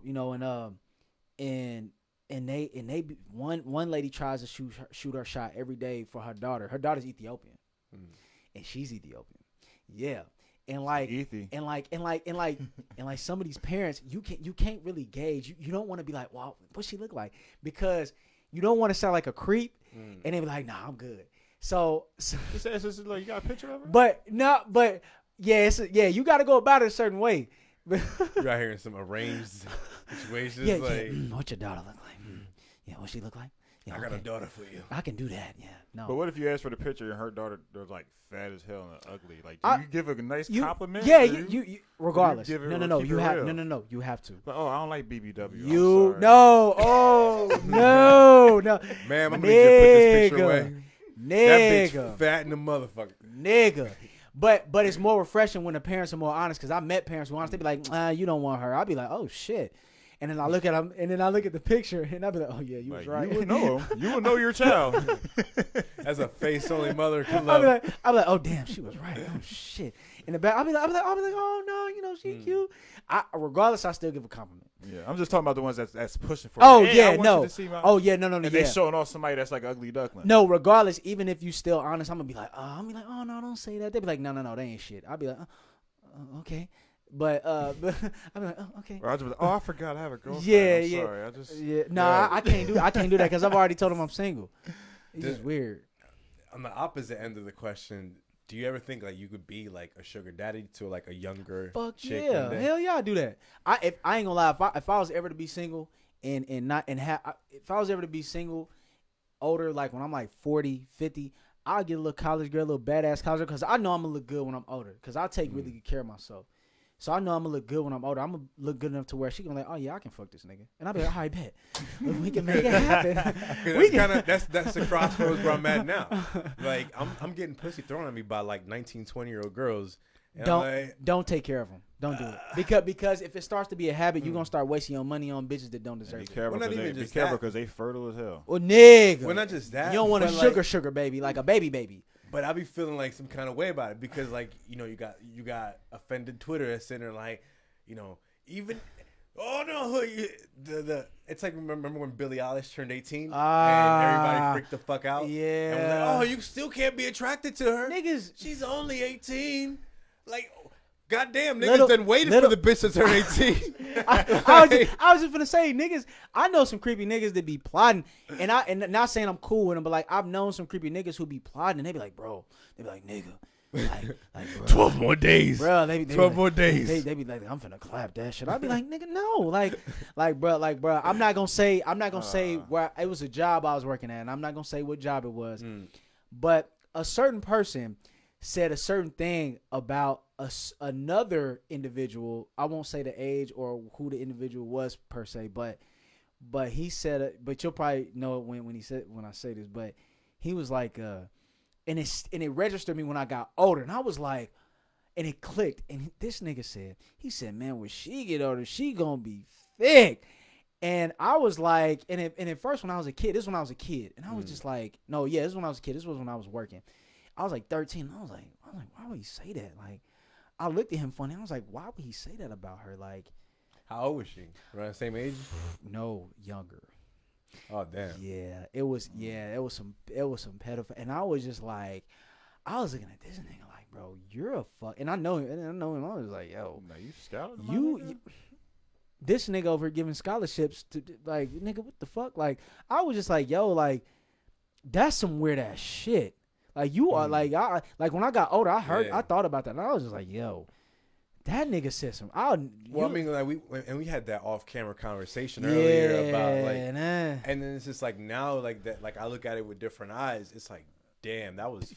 You be hearing some you done heard some foul shit now that you really think about it. Like, you been in the boys' locker room, you know what I'm saying? You with your homeboys, or you around your uncles, or you around some people that you fuck with, and when you hear them say some fucked up shit, it doesn't register you right then and there. But then when you're older and you remember those conversations, you're like, oh, damn, this nigga was, oh, shit. He was on that type He time. was on that. Yeah, that's the type of time he on. Oh, no. I can't fuck with that. Yeah. And you start looking at your family sideways. You start looking at your homie sideways. And, you know, it gets a little awkward, you know, at some point. And I don't know. But. I mean, you know, like, that's why I say it's like, you know, I'm at that point now where it still feels uncomfortable to me because like I don't know how to feel about. I don't feel comfortable because here's the thing, here's why I say don't feel comfortable. I say don't feel comfortable because when you don't know how old they are at first, you have to tread lightly. And what I do is I don't try to assume an age or guess an age. I just look at them. Okay, that's a female. I don't look at them as, oh, I bone or I do this. That's not my first thought. I don't think like that. You know, because I think like that. Okay, hey, look. No, I can't help it. Hey, no. When I look at that chick at the first thought, but sometimes, fuck the shit out out of her. The first thought comes, you'll fuck, and the second thought is, how old is she? Yeah. That used to be me. That used to be me. Not even how old is she? Does she got a man? That's the second thought. Nah, like, I'm not. No bullshit. Well, not really, because I never meet girls that like I wouldn't. That would be because like, usually I talk to girls like at a club or like at work or like places where like they're overage. You know what I'm saying? So I don't have that thought process like, yo, how old are you? You know what I'm saying? Like well, let's say if like you got the rudders or something, you see, because like for me, like I can normally, I mean, you could tell by, I mean, like she's developed and all that, but like okay, she looks of age, but you try not to assume. You try not to assume. Yeah, and you know what I mean? Because like you can see her like way developed, way too young. Like I've seen some of these girls on Twitter. I'm like, dog. Bro, I got even still because like you can see in the face. You can tell by the face and all that too. Like the face says a lot too. And what trips me out? No, go ahead. What trips me out is like I see these women on Twitter because like it's a lot of women. It's a lot of, let me say this, is a lot of beautiful women on Twitter, black women that I follow, and I'm like, yo, she bad. I'm like every day I scroll, I'm like, damn, she bad as fuck. But then I look, it's Central State 22, and you like, damn, this bitch a freshman? Like, you 18 and you built like that? Like, huh? And it's just, it trips me out because I've seen some like 17-year-olds on that bitch that were like, and no comment. And shit, exactly that. But that's how niggas don't want. Niggas is afraid to say that shit. Like, and when I went viral and for that shit, yeah, that was a firestorm right there. Yeah, bro. Like I know y'all be on Pornhub, right? Yeah. Okay. Now, you know how they put. I don't even want to talk about it. Nah, This shit I don't listen. be watching. Hold on, wait. I have a legitimate question that I need no, wait. answered. The fact you got me to say, oh yeah, like, oh damn, I done told Like him. it's YouTube, eh? God damn it, shit. But nah, listen, right? All right. You'll see a video up there, right? You know how you scroll down and so you be scrolling this shit. It'll be like fucking students having sex. I can't watch that. Or something like that. Like, Can't watch yo, this Can't is watch fucking this is child porn on like this is fucking child porn, right? A student can be anybody. Like they'll have school uniforms on. That's not college. Exactly. That's not college. Unless you go to Duke or Brown or one of them high end. Hell, even some of them. I've visited some of the high end places. They don't have uniforms. How's Pornhub putting this shit up there? Like, and they say it, and it's in the caption. Students. I feel like sneaking us in school. I feel like they had them hidden Well, clauses in them I think they contracts. just put that like in the verbiage Yeah. because they know that there's guys That's what I was just that gonna say, want yep. exactly that kind of category And of porn. it's some sick bruh. Bruh, It's some no. sick motherfuckers in this world. I'm a sick motherfucker in this no world. That's Like, fine, but listen. there's a degree of sickness you I go know. to. Like for example, like I've watched porn where it was like stepdad, like fuck stepdaughter type Okay, shit. You know what I okay, mean? Like, But okay. I don't like- think But that's that's fake. that's I don't fake. think it's That's fake. And No, it's fake. the Especially if stepdad. the production and the camera's all good But quality. I get into it, though. And the You know what stepdad I'm can be saying? the Like- stepdad can be 40 and then the stepdaughter can be 28. You know what I'm saying? some Like sugar or, baby type shit. yeah, you know what I'm saying? Like, you yeah, know, but yeah, I mean, like you know what they're really trying. It's the innuendos. Yeah. Okay, yeah. I see. What like you you're saying. see, like in the plot line, like the Yeah. girls, like you know, yeah. like or like the step bro type shit, or Yeah, you know what I yeah, mean? Like yeah, I yeah, watched all yeah, kinds of porn, bro. Like, and for me, like the dirtiest one gets me off the best. Like I'm not gonna Don't fucking tell lie. mom. Don't tell mom or dad. Like, yeah, Like, what?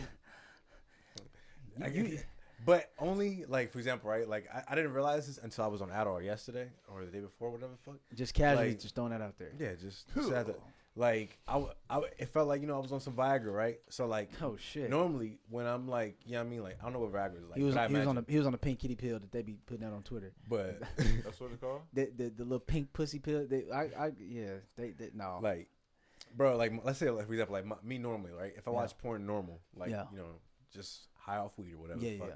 I'm trying to get this nut over with. Like it's just like, bro, I'm trying to make. You gotta find that it's part. a marathon. You- Yeah, I skip to the Yeah. part where I The shit starts going the down. climax of the video. I Like, understand. and then it's just like, all right, Because the thumbnail speed gets run. you. The thumbnail Like- is what gets you. The thumbnail. You see the Yeah. clips because it goes through like every 5 minutes. You're like, oh, okay. Hey, stop attacking me. Stop. Leave me alone. Okay. but Exposing me. you know what I'm saying? Like I'm like, all right, Oh, they do that 'cause in the I got video. shit to do. Like for example, right? I'm like, I'm Nigga, about I'm to go finna to. be like the work, nigga. Yes, I gotta do this part. Oh, I'll be looking at the clock like, yo, I got a shower after this. I was like, it's like 8 o'clock. I got You be I got feeling punched dirty at in the 8:30. hoe? Just like, come on, get it out already. Fuck, man. Or Like, you ever get bored of it and you just go scroll down to related videos like, fuck it, man. This shit, it ain't popping Taking how too it long. was. Yeah, you go down. but Ooh, the this other one look day, nice. I was on Addy, right? So I couldn't. It takes forever to bust, right? So like I'm sitting there and now I have to get into it. So now I'm sitting there having to like emotionally invest into the porn star. Shit. Like so now like I'm sitting there just Oh, You had watching. to put POV God. on. You had to put POV No, on. I put no POV on. But like I'm sitting there like getting annoyed by these bitches. Like Bro, I why- was like, yo, why Bro, her why voice- you telling on me, bro? Why you this nigga telling on me? Yo. Yeah. I gotta be the nigga to be behind the camera. I don't want to look at Roger's face. Nah, fam. He ain't stroking it like me, man. Eh. ain't me, man. Nah. Nah, like Nah. I know. For me, like it's definitely weird, like watching like the guy fuck the chick. You know what I mean? Like when he's more in on camera, like for example, right? I'm not Like trusting I this nigga. can't. So you mean like, well, you don't like the third person view? I like POVs, but like for example, like I don't like I watch almost most regular porn, but like I don't like when like the guy is like from behind, like and like he's like you can kind of see his ass cheeks. You know what I'm saying? Like he's hitting the girl from behind type shit. And like you can, I'm like, yeah, let me just a different position, just whoop, switch. You know what I mean? Like So you don't like all camera angles, basically. yeah, like, but it just depends. That's how a lot of homemade porn is like that. You know what I mean? Like, yeah, some of them are like stationary or whatever. Like, I'm just like, Like for me, like the phone fall back. Oh damn! Thank God. You just gotta hear it. I like some production. Like I want the motherfucker to get up in there, like zoom in on this pussy while this motherfucker just. Oh my God. Oh my God. Hey. Yo, I'm just saying, like I feel like you scroll through the deep. I'm side eyeing. You scroll through the deep depths of the Pornhub sites. I don't know. You did it a couple times. You did it a couple times. You go to times. like page 25. Man. Yeah. Probably. No. Like, well, I mean in different categories. Definitely when I was on the Adderall. Like, what's the wildest? And this ain't no judgment. What's the wildest category you like? You was like, you know what? And you, whether if you was by yourself or with your friends, you was like, you know what? What they be doing there? What is that? Honestly, you know what? The wildest shit I probably watched was like some trans porn, like a trans chick fucking a chick. Like, but then you know what happens then? Like Pornhub kind of gets into like see, you know what I mean? Like whatchamacallit, an algorithm. That's damn near the dark. That's damn near the dark web. It throws you into a whole different algorithm. Nigga, yeah. That's damn near creeping into the dark web. You're like, you want this? Go over there, nigga. Yeah. You know what's weird that I watched once too that I never wanted to admit. Because when you done, you hit the X's on all of them, and then you see that ad pop up. Like, where the fuck? Why is this chick got some nice titties but a dick? Like, huh? Like what, bro? Right. I was watching. Weird. You ever see some cuckold porn? Yeah. Yeah. Like, I was watching. I watch it for entertainment to on some funny shit. Yeah.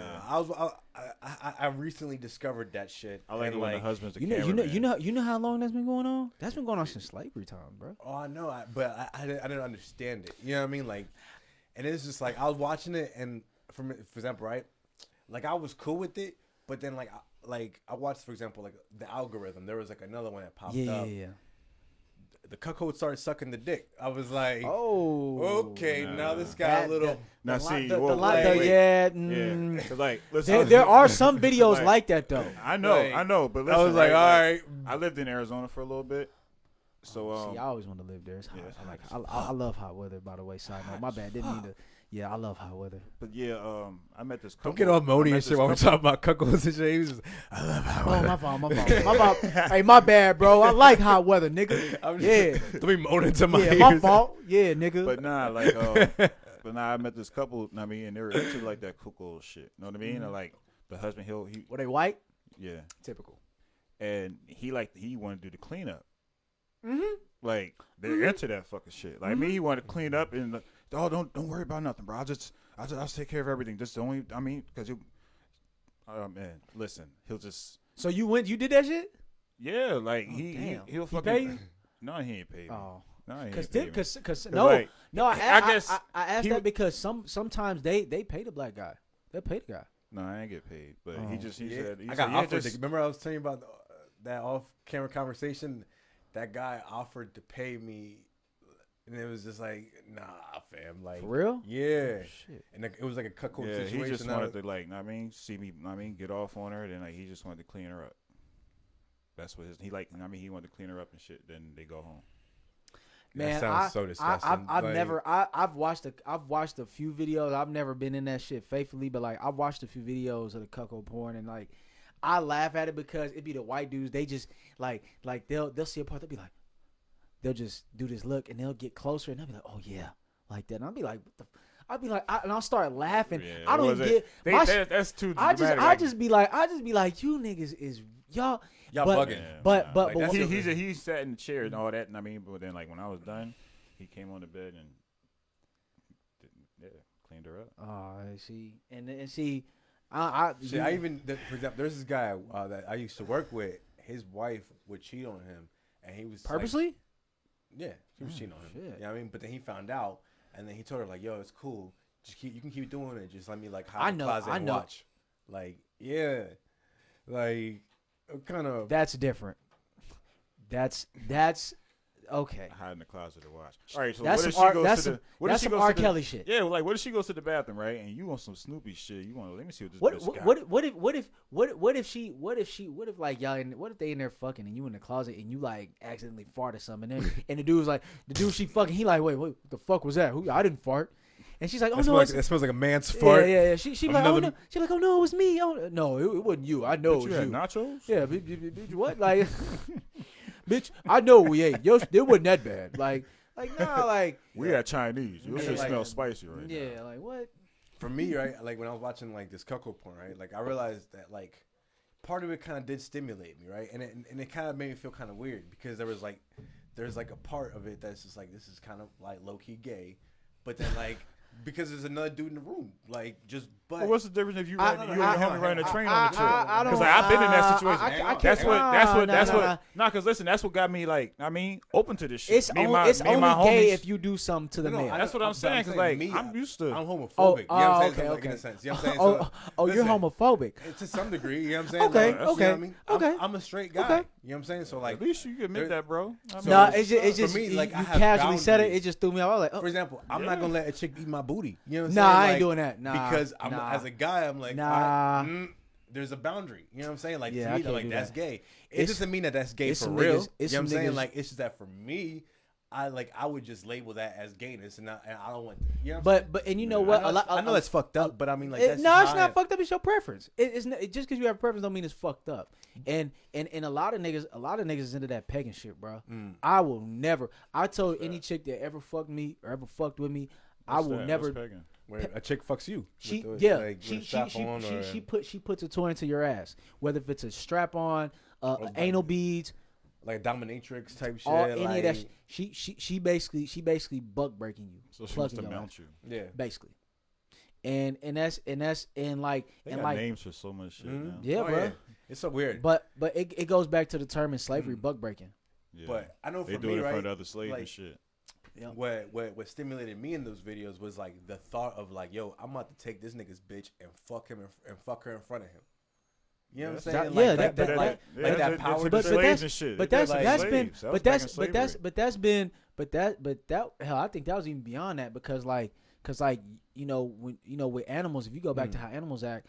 When they have sex with another animal, they're showing their dominance. Yeah, you know that's just a primal thing, and I think that's. I mean, there's nothing more disrespectful than fucking another man's girl right in front of him. And then you said it goes back further than that. I think you do because like in the medieval times, I forget what it's called. I think it's like some Latin word, but it's like the king. He deflowers all the brides and shit on their like wedding night before their husband and all that shit. Yeah, I'm like, what kind of shit is that, bro? The Romans, they was like fucking men's were fucking men, like, and then they'd turn around and have wives. But, you know what I mean? Yeah, and believe it or not, monogamy. I think monogamy was pushed on us, you know, in today's society through religion. Because if you think about it, if you go back in a time, a lot of these emperors and a lot of these kings, they had multiple wives. They had like you just said, they had multiple wives, multiple kids. And a lot of women had multiple dudes in some societies. So, you know, I think sometimes religion keeps us shackled. And I figured that because a girl who I actually was trying to fuck with, we actually got super cool. We still cool to this day. And she probably watching. But like she explained to me how nobody can truly be monogamous. Like there's always that inkling like I want to fuck with that other person because you want that McChicken. Let's be real. I like cheesecake. That's true. Like, and I mean, like, it's just. Well, they say like I think it's like 80 or 90% of the world's like society is like on like polygamy. You know what I mean? Like, it's not a lot of monogamy. And the thing is, like, I don't even want the McChicken all the time. Like, I would probably want it like maybe like. See, like once a year, probably. But maybe, you know what I mean? But like, I want that McChicken though. And like that's the thing. Like, I told myself, if I get the next girlfriend I get, like, I wouldn't mind her having a girlfriend. You can have a girl, you can have a boyfriend. But like, I ain't got the corona, y'all. I promise. But like people with corona, you don't always say that. Yeah, well, I don't have symptoms. But people without symptoms have corona. They say that. It's like that. I'm fucking with you. But yeah, go ahead. Hey, Uncle Sam, you know, the government. Hey, they nigga lying. No, but hey, cut the camera. Cut the camera. No, but no, I would let my girlfriend have a girlfriend. You know, or if she wanted me to have a girlfriend, I'd be like, well, let's have one together. Because if I'm doing it like, if she has a girlfriend, I want to make sure I know who you're fucking with because I don't need that energy around me. And if it's a chick that's on some other shit, then shit can go haywire. And also. Like it's just. I know you're coughing too much. I know. Am I going past my cough limit? Yeah. This nigga finna kick me out because I don't. He's like, all right, nigga, you had 3 coughs, nigga. One more, nigga. We might have to whoop your ass. Let me crack a window. You know. On a side note, though, the funniest thing though, I travel a lot. When I'm at the airport, when you hear people call people now people are like, oh shit, like this nigga coughing too much. He's sneezing too much. Yeah, I don't even want to sneeze around niggas no more. And it be the people that be. I'm trying to hold it in. It be the people that be coughing and sneezing. They try to explain like, no, I'm good. And then you got it's not the Rona. Yeah, it's not the Rona, I swear. And then you got the people who are like, nigga, yeah, all right. And you know, when white people are like, yeah, buddy, yeah, you're coughing. Stay over there. Stay over there. Keep your distance, social distance. Yeah. But nah, I would let my girlfriend have another girlfriend. You know, why not? You know, we both will go on a date with her, and you know, as far as like having sex and shit, and you know. But you know that's not how that works. Like for example, right? Like that's how I thought it works. Not if you make it that way. I mean, if you got enough money, you can make it. Like if you're Floyd Mayweather, you could have like 20 girlfriends and all that. That shit. nigga has a plethora. He be renting these bitches. But you know what I'm saying? Like for example, like if you're like a regular dude, like me when my ex-wife, she was bi, so I was like thinking in my head like, oh, this bitch bi. Threesomes.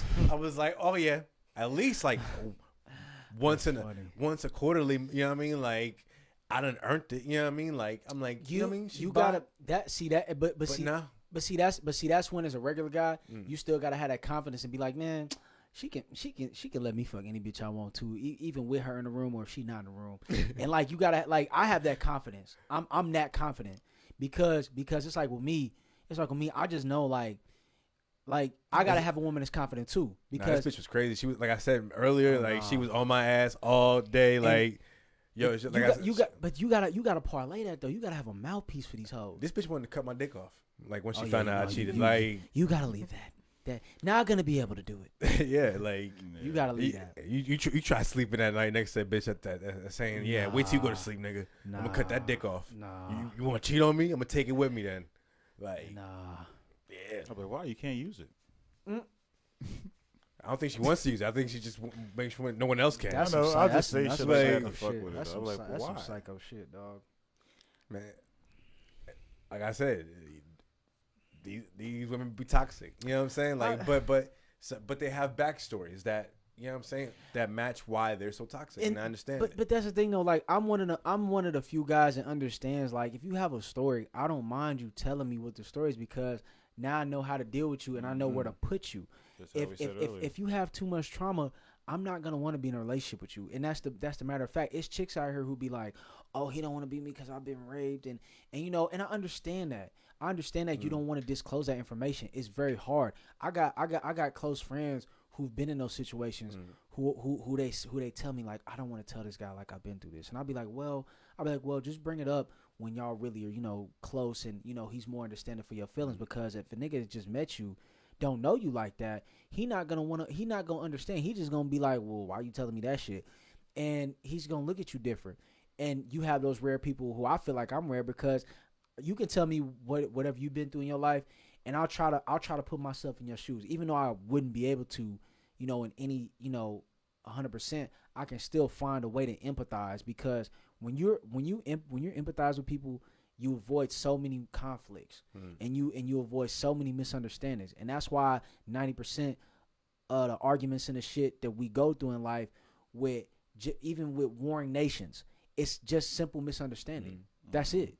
You know what I'm saying? I mean, that's why I said it's important to have, you know, these conversations. Hell yeah. To, you know what I mean? Just be able to talk it out and just like get in and just say what we feel and be able to try to understand and empathize with other people.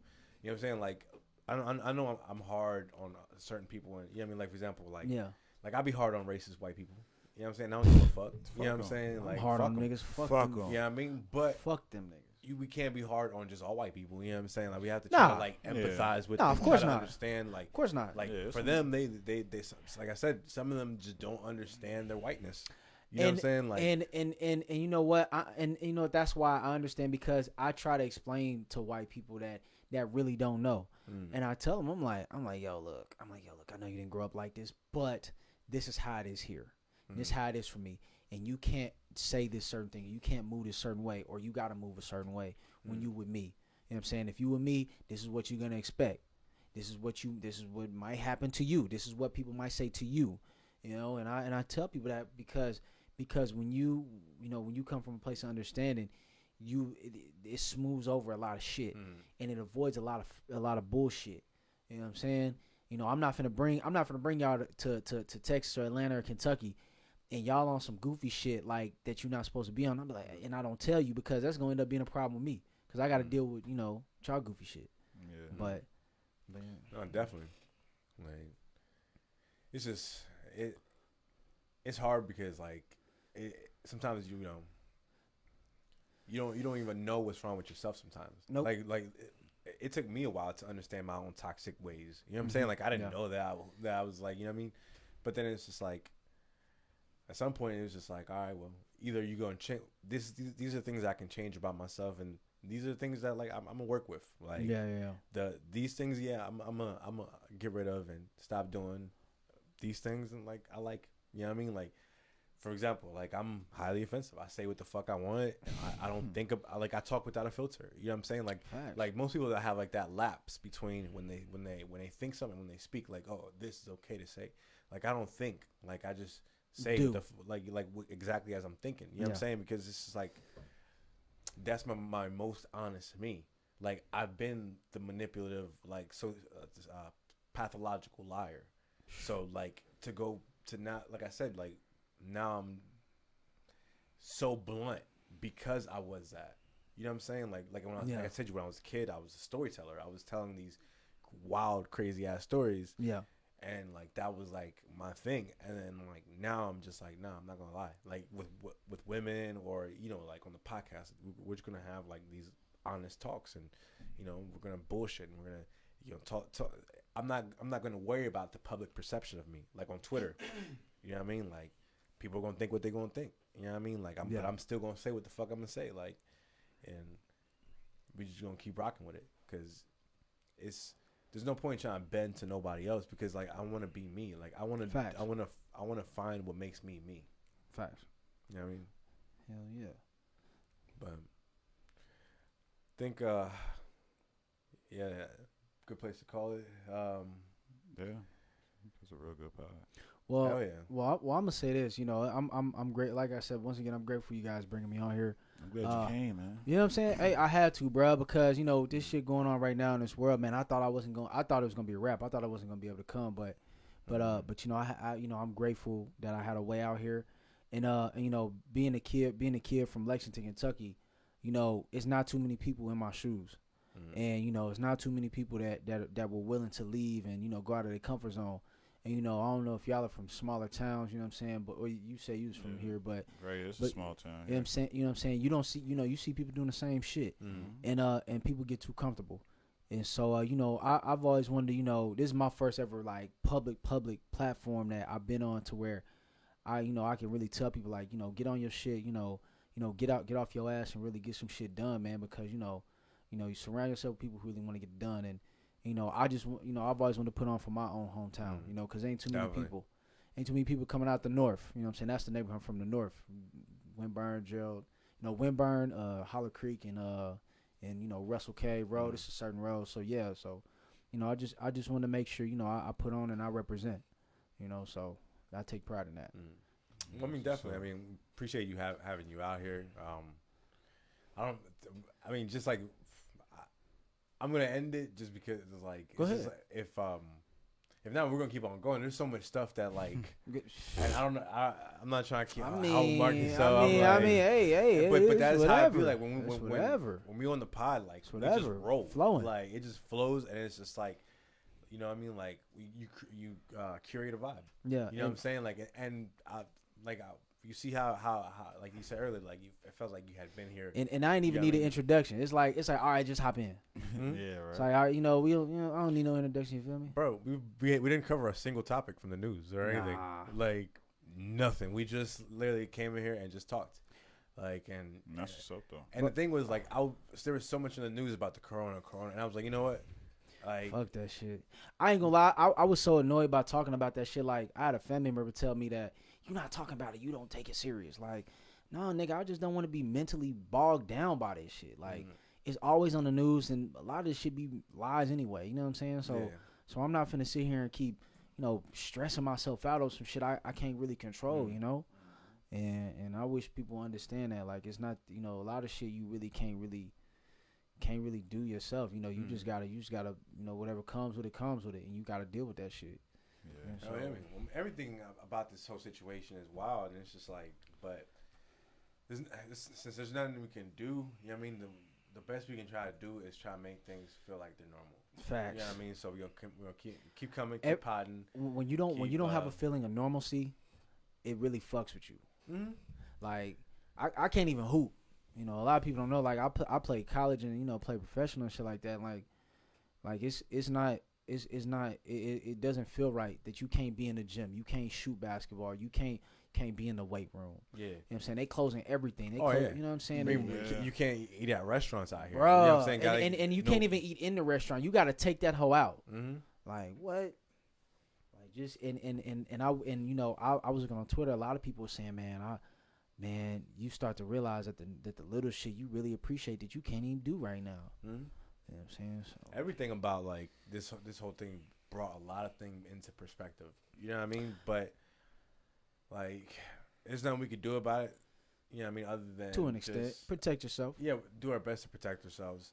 You know, listen to what the officials put out and all that shit, and stay safe and whatnot. But it's hard because I mean, like, you know, we're still going to work. Yeah. Still, at least like, if you're in an essential job, you know what I mean. Yeah. Still coming in contact with all kinds of stuff. And can I say something to the people too? I know you want to end it, but like, can I say something to the people? No, go ahead. If you want, keep going. Do not panic. When you're prepared, you won't have to panic. First you need guns. Well, first you need food because you need to survive. Second, you need guns for protection. 2, you need to be able to have different supplies like matches, Band-Aids, first aid. You need boots. You need certain types of waterproof clothing. You need flashlights, candles. You know, the minimum essentials. Because if you don't have none of that, you're gonna be like the rest of these heathens out here, buying in bulk, not knowing what to do, on edge, stay watching the news, getting fed lies on the television, and you're gonna be in a state of disarray constantly. Sound like Louis Farrakhan over here. Man, look, man. Hey, look. but on some real shit though. Shout out to Louis Farrakhan though. Like in the Nation of Islam, you know. Shout out to Ben. You know, shout out to the bro, brother Ben X. You know what I'm saying? He's big in the nation. You know, Reza Islam. They dropped some gems. You know what I'm saying? Definitely. I mean, they dropped some motherfucking gems. I don't know. For me, or gems. I'm sorry. I don't want to cuss with that one.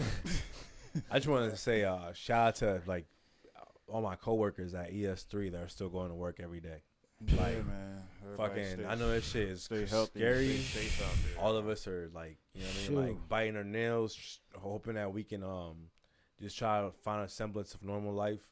Man. And I know, like, as a loader, like I see how much, you know, how many trucks we're getting out to these stores. Man. I know we're doing the most that we can, and even then, it's still not enough. But man, shout out to everybody, not just at ES3, but you know, shout out to all the essential workers that are still gonna be holding it down, working. And, you know, and shout out to the hospital workers that are putting their life on the line dealing with this shit, because when you dealing with these viruses that the government creates, these people don't know what they're going up against, so they going in there with a blindfold and you know, some shit, man, and you know, just anybody that's in the midst of this bullshit that was created, I tip my hat to you. You know, it's motherfuckers out here who really going through it and who gotta put up with the actions and the result of somebody's negligence and somebody's bullshit. So, but hopefully, you know what I mean, like things smooth over in the next couple weeks, and you know, it's not as tense as things are right now. So I mean, we just want to say shout out to everybody out there that you know what I mean, is definitely helping out the communities and making sure shit is just almost normal. Hell yeah, man. Fucking thanks for tuning in. Appreciate it. But before you leave, how am I doing as a social media manager? I gotta put you on the spot. Pretty good, bro. Pretty good. Okay, cool. I hope so. I know it's, you know, with Twitter, you know, things are hit and miss. Yes. And then, you know, there's the I don't want to be attached to this. Like, I don't want to retweet this because I don't want other But it's people to like- think that but I think yeah. like this. You know what I mean? Well, sometimes I'll tweet a disclaimer, be like, just because I retweet it doesn't mean I agree with it. I just want people to see it and see what they think. Mm-hmm. You know what I'm saying? And it's not a shot at you or anybody else that wants me to promote this shit. It's just like, yo, like this for y'all to see. That's what it's here for. You see motherfuckers doing some wild shit, you don't want to see it, but you saw it. Now what you think about it? Because when you see some wild shit or you see some shit you don't agree with, what's the first thing people do? They tweet that shit. And so it really gets the conversation going. So when you say some wild shit, I'm like, damn it. I gotta retweet it. Fuck. I'll be like, all right, fuck it. Let's retweet it and see what happens.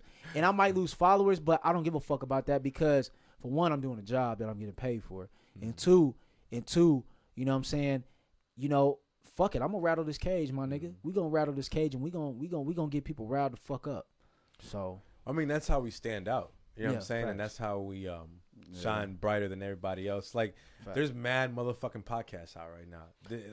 Like everyone's on a goddamn podcast. We're competing against the likes of Joe Budden, Joe Rogan, fucking Mike Tyson got a goddamn podcast. Mike Tyson? Yeah. Oh. Talks just like that too. Fucking you know what I mean? Like, That's a lot of them. T.I. got a goddamn podcast. Fucking, That's the Andrew wave. Schultz and Charlemagne, the brilliant idiots. I mean, like, the landscape is crazy, so the competition is rough. What's your top 3 podcasts right now? Honestly, the only one I really watched Joe Budden. You know what I mean? Really? Yeah. Like, I can't watch this shit. It should be long than a bitch. That's what I like. But I like that because it's an effort to be able to entertain people for that long. Yeah. And to just curate that. Yeah. And he makes me laugh like a motherfucker. And sometimes he be wilding, but you know what I mean? Like, I fuck with him because sometimes I'll be wilding. You know what I'm saying? Like I relate to like that wild aspect of him and just like the rapper aspect and just being able to like to like he was a visionary and he created Everyday Struggle, had the idea for that. He had that idea. Yeah, I for that saw his Netflix come show. up. He reinvented himself. I get Yeah. that. He reinvented the fuck out of himself.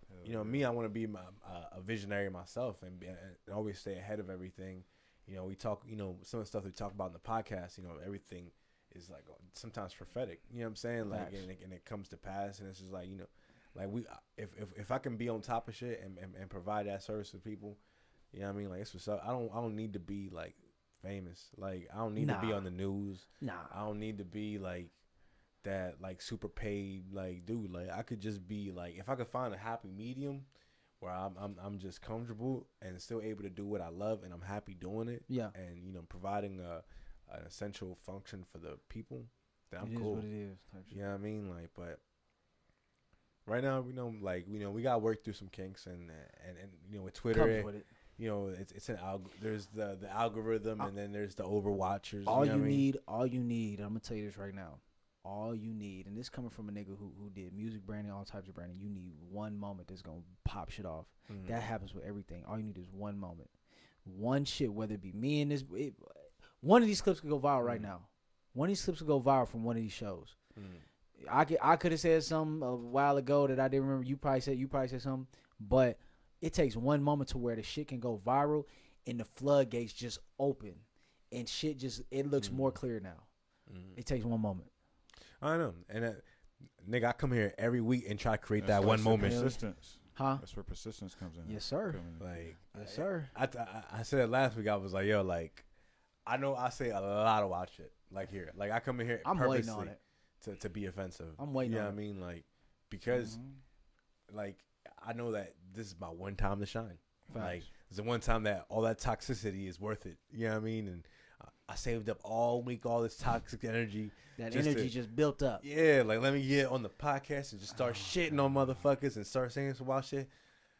Like, fuck Trump, fuck Oprah, fuck But shit. and, You know what I mean? and the Like, thing is, you're not doing it to get ratings and numbers. You're doing it because that's how you really feel. Mhm. And when people feel that genuine energy, they really be on that. But I mean, I just want to change the world. I always wanted to change the world. Like, whether through writing or through something, I wanted to be a positive influence to some degree. And I think it's just I've managed that. Like, the people I interact with on Twitter and in real life let me know that I have a bit of influence over them. So, you know what I mean? Like, and it feels good to know that like people like the stuff that like I used to think I was crazy for, people resonate with me now. Facts. Like, but that's neither here nor there. Fucking shout out to everybody that vibes with crazy motherfuckers like me. You know what I'm saying? Thank you, sir. Yeah, Thank you for coming. Appreciate you guys. Let me be here, man. For Fucking. Anyways, highly offensive episode 42. We out. Peace. Wrong drop. Jay Kush, Phase, Lonely Stoner, Project.